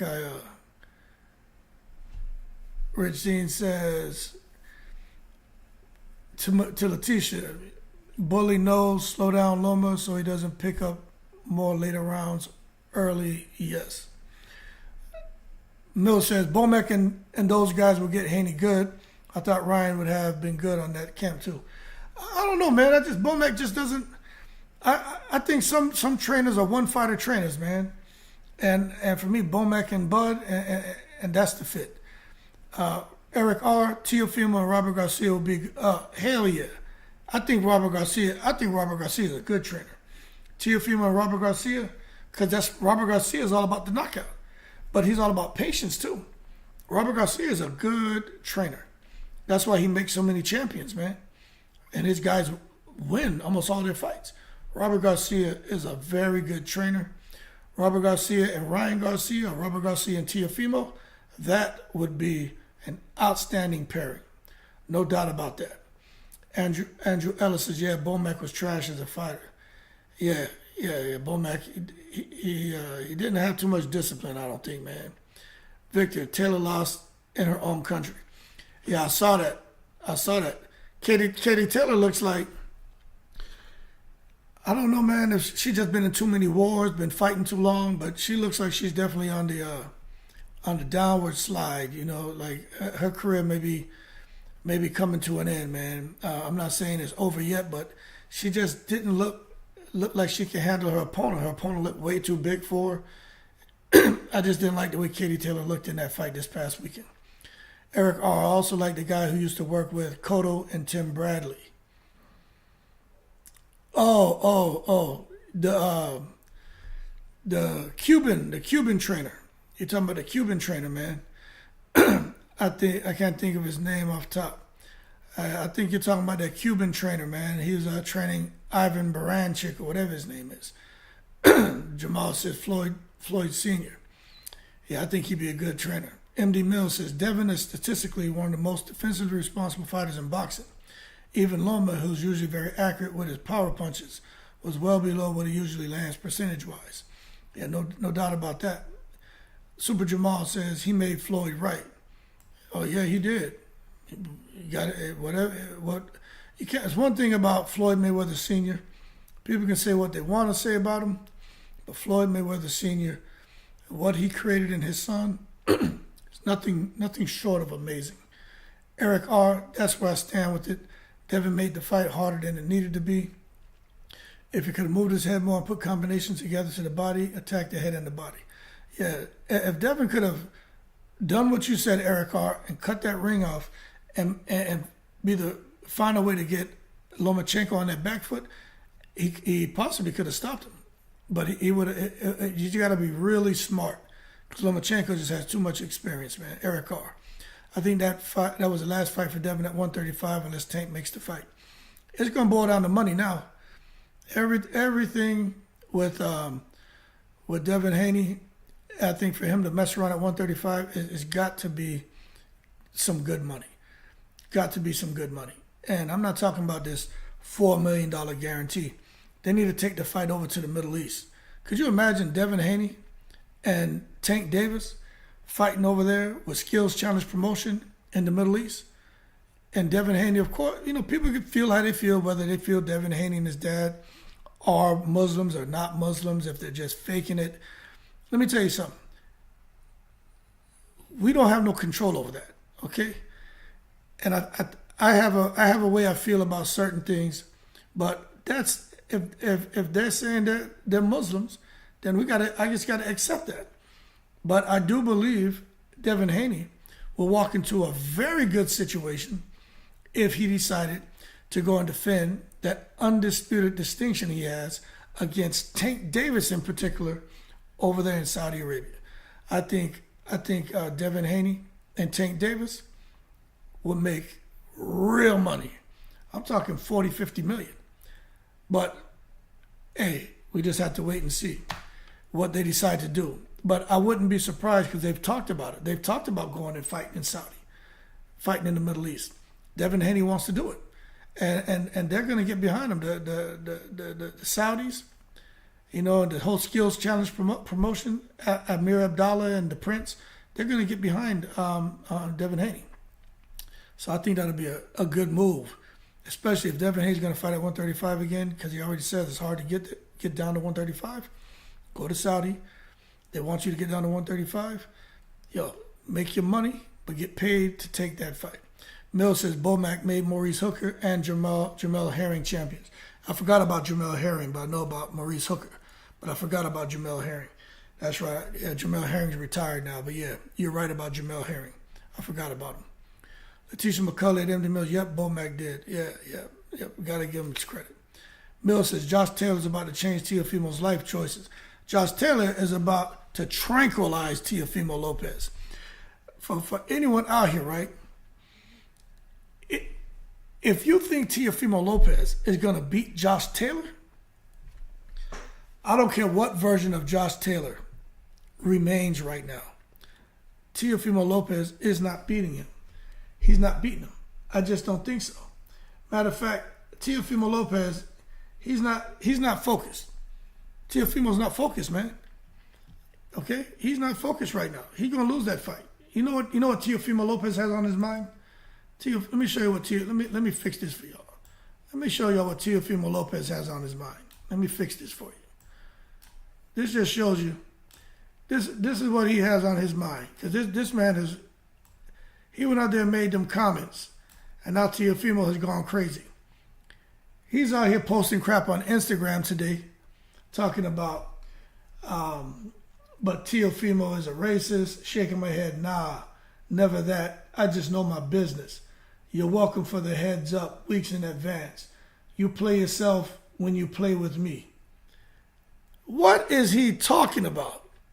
You know what I'm saying? Teofimo Lopez, he just creates his own misery. He came out here and made these comments about, the black fighters on Top Rank, left a sour taste in Bob's mouth, left a sour taste in a lot of boxing fans' mouth, and he had to have his dad come out and try to defend him, man. But let me tell you, Josh Taylor can fight. And this guy, Teofimo, I think he's going into this fight with Josh Taylor with a bunch of worries and concerns just like what he had when he went to fight Kambosos. And as a result, at the end of that fight when he loses, you're going to hear him talk.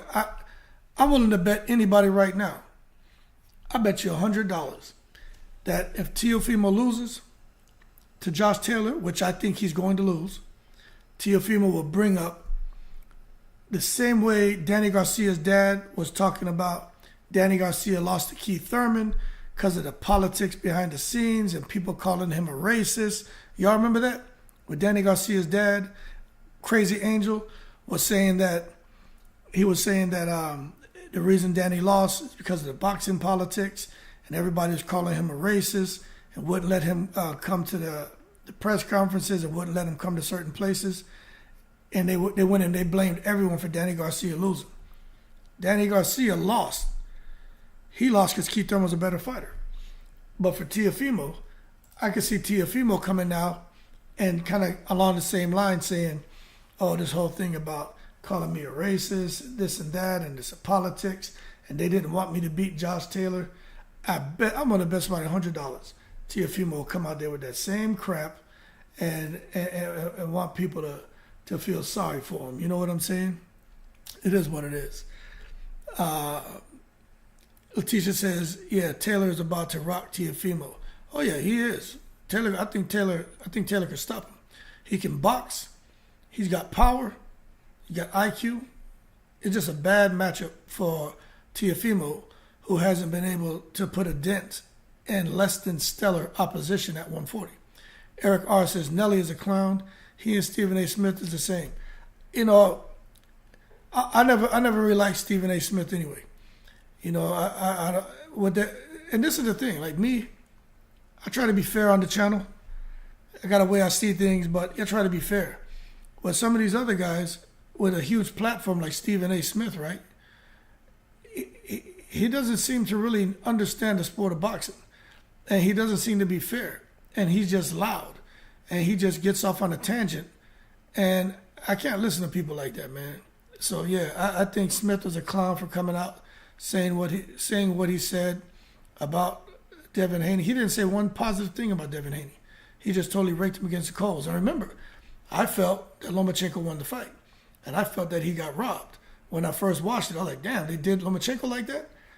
But even when I was talking about it, I was still fair to Devin Haney. But when these guys come out and won't say anything good about the fighter, man, you got to be fair in your assessments. And that's why I don't respect what Stephen A. Smith does. And Nelly, again, he don't know a damn thing about boxing. So no one listens to Nelly. Eric R., that would be smart if they do a one-off in Dubai, Tank and Devin, and if he succeeds, he can have PBC at top rank, making him a top priority at negotiations. Yeah, no doubt about that, man. I think they're going to do it, Eric R. I really do. I wouldn't be surprised. Conflicto, what's going on, champ? Says Teofimo against the secret society he knows. Yeah, hell yeah. Teofimo's his back is up against the corner, man. He got to come out swinging, but I think they're gonna sit. Bob Arum and those guys, they're tired of Teofimo. I think they're gonna let him go. And the thing about it is, there was a point in time with Teofimo Lopez where if he became a free agent, there would have been a bidding war over Teofimo Lopez. But now, if Bob Arum and Top Rank say, you know, that if the contracts have been fulfilled or whatever, man, and they decide to part ways with him, there's not going to be no bidding war over Teofimo Lopez at all, man. So, yeah, I agree with you saying that secret society is real. And Teofimo knows. But I just think he's gonna find himself being very lonely, trying to get out here and find somebody to really want to work with him, because he has no titles, and he's come. So he would have been coming off of 2 questionable wins and a loss, because I think Josh Taylor beats him. Who's gonna want to sign him? Nobody's gonna want to sign him. And you know, it is what it is. Eric Carr says, what sticks in my mind is Teo at the end of the Martin fight, asking, do I still got it? He needs a sport therapist and a break from boxing and his toxic father. Yeah, I agree with you, man. And I saw that. And that concerned me, man. And what that tells you is, you know, these guys who, you know, come out here right? When you see a guy doing this, that's all for show. You know what I'm saying? That's all for show. We know that there's a lot more going on inside the head of that man. And I agree with you. I think he may need a break from the sport of boxing to go out here, man, and, you know, try to get his stuff together, because he's not 100% mentally. And if he loses to Josh Taylor, I think he's going to spiral out of control. And I don't want to see that, but I just think he doesn't have the right foundation and support system around him. But that being said, Hollywood to Hollyhood, man. A lot of people felt that it was a robbery, but I definitely feel that people need to go back, watch that fight again. Watch that fight again, round by round, but break it down minute by minute. And I think they may see it a little bit differently. But that being said, man, anything else y'all want to talk about when it comes to boxing? That's about everything I want to talk about when it comes to Devin Haney. Y'all can throw anything out there, man. It's open to all of you guys when it comes to any subject. It don't even have to do with boxing. We can talk about anything. I was going to talk about Tyson Fury and how he's kind of come out here and shot himself in the foot by basically making it impossible for somebody to fight with him, because he wants 90% of the fight purse, and now he's in a position where nobody wants to fight him. You know what I'm saying? So it's crazy.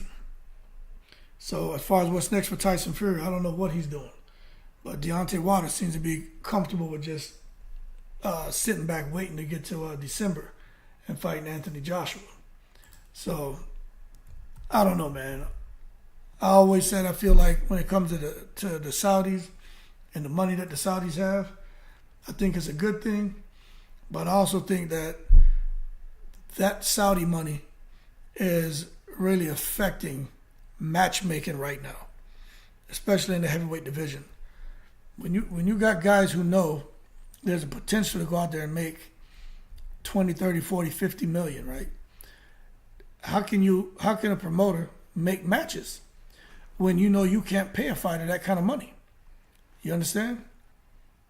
So it makes matchmaking difficult, and that's exactly what's happened with Tyson Fury. You know, he wants to have all this money, even if he goes fighting in the Middle East.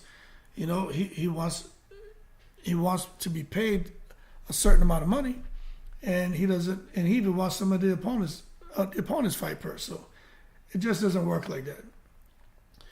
But anyway, anything else y'all want to talk about, man, before I jump off of here? How long we been on here today? Oh shit, we almost been on here 2 hours, man. If there's anything else y'all want to talk about, throw it out to me. I'll give it 5 more minutes, man, before I jump off of here. We could talk about anything. Anything you want to talk about, just throw it out there. We could talk about it, man. Because I do really feel Shakur Stevenson is the fight to make for Devin Haney. I think Shakur Stevenson more than Tank Davis.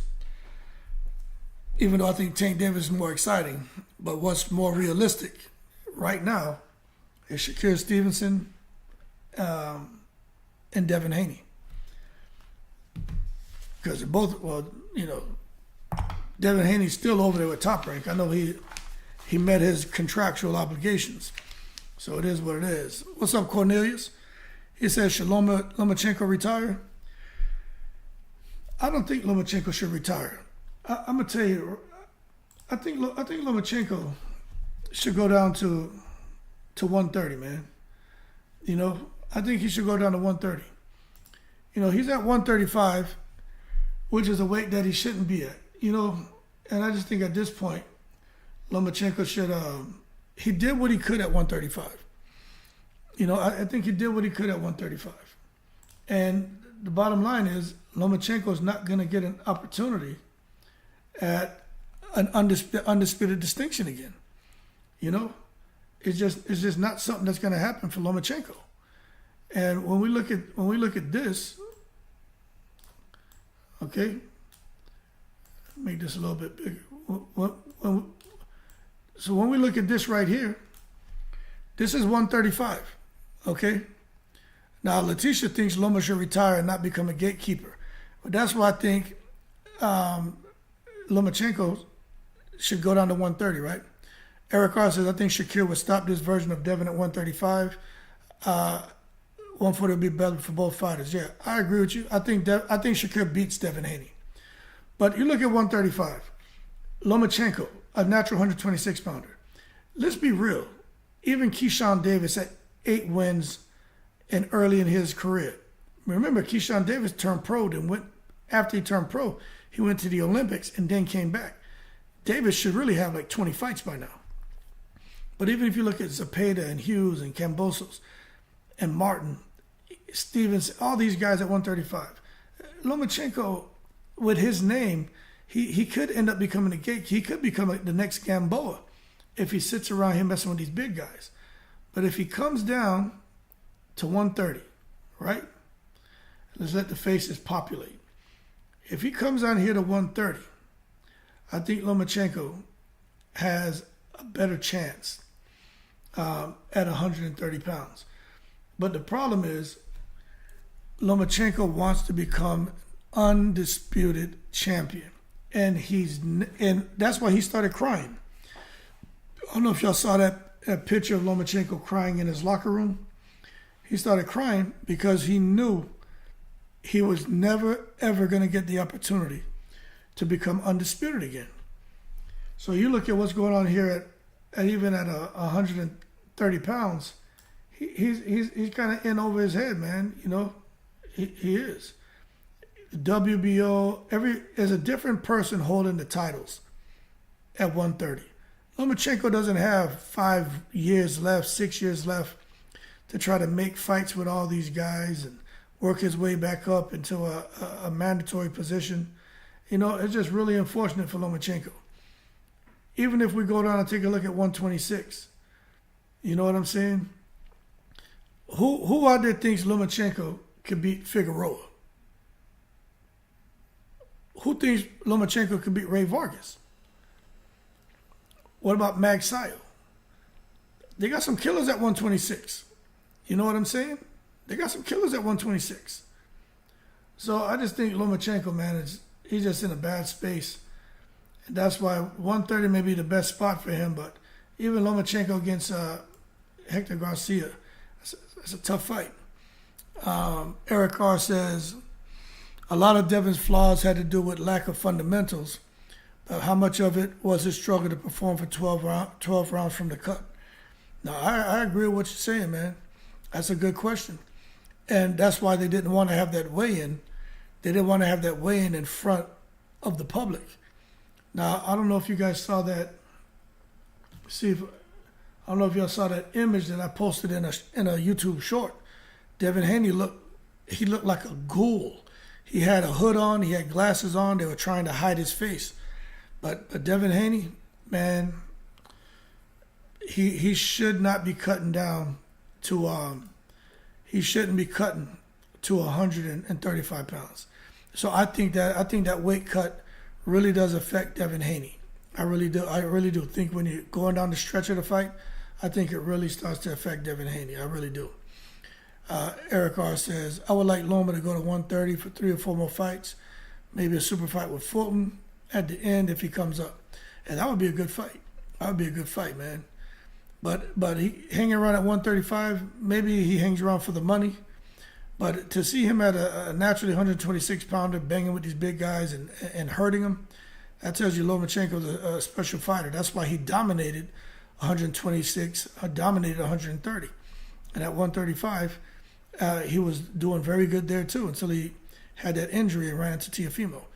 Irvin DeWiz, I thought he lost also until I watched it again. Devin just got touched more than we have seen. Loma was his first real competition. Hey, what's up, Irv? No, I agree, man. Loma was the first real competition. And so I'd say it's a couple of things. One, Loma was the first real challenge he faced. The second thing is Devin Haney decided he wasn't going to jab that fight. And the third thing was Devin Haney decided to stand there and try to bully Lomachenko which didn't really work out the way he thought. So I think all of those things kind of showed up on that night, which made it look, especially with the commentators, that's like the fourth thing. The commentators didn't help. But even for me, I had to go back and rewatch the fight. I didn't rewatch the whole fight. I just watched the first round. I rewatched the first round. And after that, I stopped because I scored the first round. When I first watched it, I had Lomachenko winning the first round. But then when I watched it the second time, I had Devin Haney winning.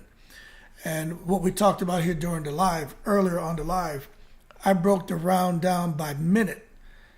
And when I broke it down by minute, the first 2 minutes were won by Devin Haney. And then there was the third minute of the fight where Lomachenko came on strong.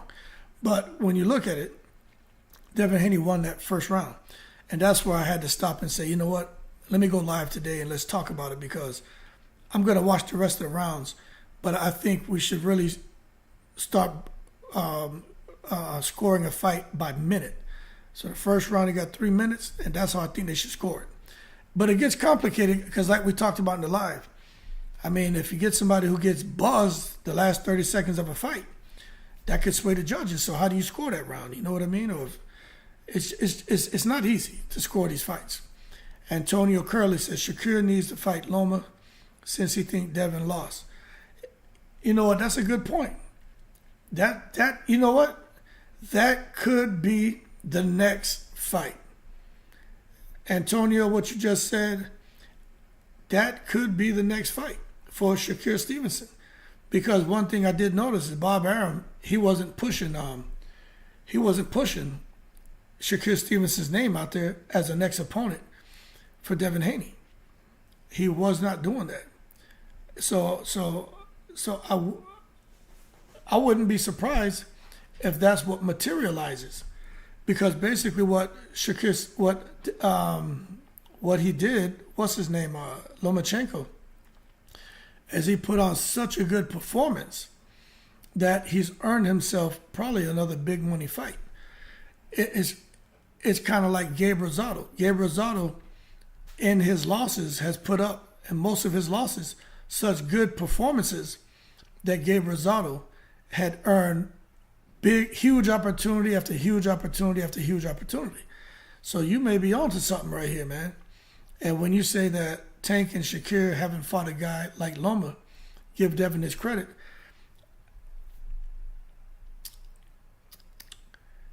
I think Devin does deserve credit for taking on Loma, and the fact that, you know, he went the full 12 rounds and didn't necessarily get caught up in the matrix. I think he deserves credit for that. But to say Tank, what I'm doing right now is trying to think, has Tank ever fought anyone like Lomachenko? You know, what's his name? There's nobody like Lomachenko first, so I want to make sure I say that, man. There's no one like Lomachenko. But Leo Santa Cruz was a good fighter. Mario Barrios was a good fighter. There's no one like Lomachenko. There's no one like Lomachenko. So what you're saying, Curly, is a good point. But that's kind of got my attention now. I think you may be onto something, because, you know, normally at a post-fight press conference, the promoters start throwing out names of fighters of who could be next. And maybe Bob Arum didn't do that because, as far as the arrangement he had with Devin Haney, it's over now. So Devin Haney's a free agent. He's got all the titles. He'll probably go back to Matchroom. But if he was to stay there, with Bob Arum, and Bob Arum doesn't want to make Stevenson and Haney, he may make Stevenson and Lomachenko. But I think Stevenson shuts Lomachenko down. Just, the guys are just too big for Lomachenko, man. Simple. You know what I'm saying? Lomachenko has all the heart in the world, but I just think those guys in particular are too big for him. Letitia says, no one, Tank's resume is weak also. Yeah, those guys, they're very strategic in who they're fighting, man. And I got to be fair, it's hard for me to come out here and say that Tank has a sound resume or Shakur Stevenson has a sound resume. That's not the case. They've got some pretty good wins, but they don't have sound resumes. You know what I'm saying? They don't. But I will say, like, you know, when I look at Hector Garcia was a good win for Tank. I'll put it to you this way, right? Because I'm not going to try to defend anybody. Tank Davis, Devin Haney, and Shakur Stevenson, right? When I look at those three, and if we're going to talk about resumes, right? For Tank Davis, who fought the tougher opposition out of Tank, Devin, and Shakur? I say Tank. So, although people want to call the resumes weak, I would say the better resume out of the three belongs to Tank Davis. I would say that. But they're at a point now to where they're on a collision course, you know, and these guys have to fight each other. Like they're really on a collision course. And there's really nowhere else to go. When you look at 135 pounds right now, Lomachenko just lost. So if he gets a big opportunity, it may be against Stevenson because they're both on top rank. But for the most part, Lomachenko's out the picture. Then you got Ryan Garcia's out the picture. So you got Tank Davis, you got Pitbull Cruz. Martin's still there, Cambosos, Zepeda Hughes, and Keyshawn Davis. But just out of these pictures you're seeing here, these names you see here, what's left for Tank Davis? You know, what's left for him? It is what it is. If Tank wants to be the face of boxing, his resume is lacking. Yeah, but for Tank Davis, he's got to fight Devin Haney or Stevenson. Like, those three, it's at this point where, and I would say Frank Martin too, those guys should mix it up. What I would really like to see is, we know Haney may go up to 140, right? But Haney, Davis, Stevenson, and Frank Martin, and even maybe Cambosos, but definitely Martin, Davis, Haney, and Stevenson, let those guys get in there and mix it up. That's really what I would like to see. Because to be honest with you, there's nowhere else for them to really go. Like that, they've got to fight each other. You come down here and look at names down here. I mean, what's really down here for these guys to fight? You know what I'm saying? You look at the ranking stacks across the sanctioning bodies. Lomachenko, Stevenson, you know, Baranchik, Fierro, Cruz, Zepeda, Frank Martin, Keyshawn Davis. You come to the IBF, this guy Lemos' name keeps floating around. You got Lomachenko, Stevenson, Cruz, Martin, Cambosos. Then the same thing. So it's the same names under each sanctioning body. You know, it's the same damn names. So they've got to fight each other. But if they don't want to, and somebody wants to go up to 140, well, this is what they're walking into. Look, these are the killers at 140. Prograis, Ramirez, Matias, Catterall can scrap. Barbosa Jr. can scrap. Josh Taylor's a monster. Zepeda's a beast. I don't know what's going on with Russell, man. He look like he's having something going on with him in his career. I don't know what he's got, what's going on with him, but something's going on with Russell. You got Ergashev and Puello's still in the mix, although, you know, Rolly Romero, he got the WBA title. Puello's still in the mix. He's just champion in recess. And then you got Teofimo Lopez. So the bottom line is, Eric R. saying Tank, Loma, and Shakur have in common, they all can make and ring adjustments at real time. They don't have to wait to get instructions. That's true. But for those guys, if they're not going to fight each other, then they got to figure it out, because they can't just keep floating around the 135-pound division fighting nobody. Bubble up to 140 then, you know? But yeah, no, I agree with you. Those guys are just special talents, man. And Lomachenko, I think Lomachenko, no matter who he fights, I think he does well. But I'll be honest with you, we say styles make fights, right? Let me tell you, you just don't. Loma may have one big win left in him. Lomachenko may have one big win left in him. You just don't know how this stuff is gonna go, man. Styles make fights. I wonder if Lomachenko will fight Pitbull Cruz. I would like to see that fight. Or Lomachenko and Cambosos Jr. That's a doable fight for Bob Arum to make, Lomachenko and Kambosos Jr. You know, who wins out of that fight? You know, Kambosos Jr. can fight. But it's hard for me to go and say, I think that's a 50-50 fight, Kambosos and Lomachenko. But Kambosos is kind of in a position like Andy Ruiz after he beat Anthony Joshua. You know, Kambosos, he wants to fight champions. He wants to come and fight big names. He doesn't want to fight Lomachenko. Kambosos is calling out Tank. For those of you who weren't aware, like, he's really pushing for the Tank Davis fight. I don't think he gets it, but that's who he wants to fight. But anyway, man, that being said, I've been on here for I've been on for 2 hours exact.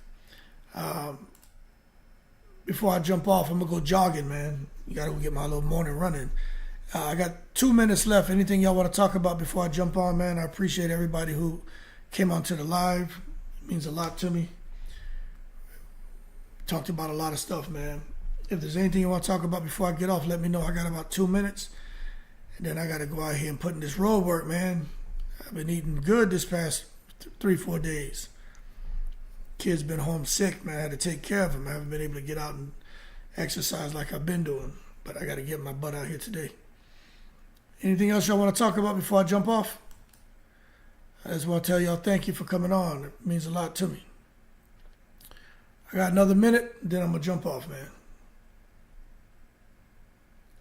Then I'm going to get off of here. While I'm waiting to see if anybody posts anything, let me see what else we got on here. Oh, crap. Let's see if I can find that image while we're waiting. There's an image on here. Let's see if I can find it, man. Okay, I think we're all good. Hey, that being said, man, okay, here we go. Hit that like box. Yeah. If you haven't hit the like box, I'd appreciate it. And if you feel to drop a little something in the Cash App or the Super Thanks, I'd appreciate it, man. But I just enjoy you guys getting on here with me. It means a lot to me, man. But that being said, I'm going to go ahead and jump off now.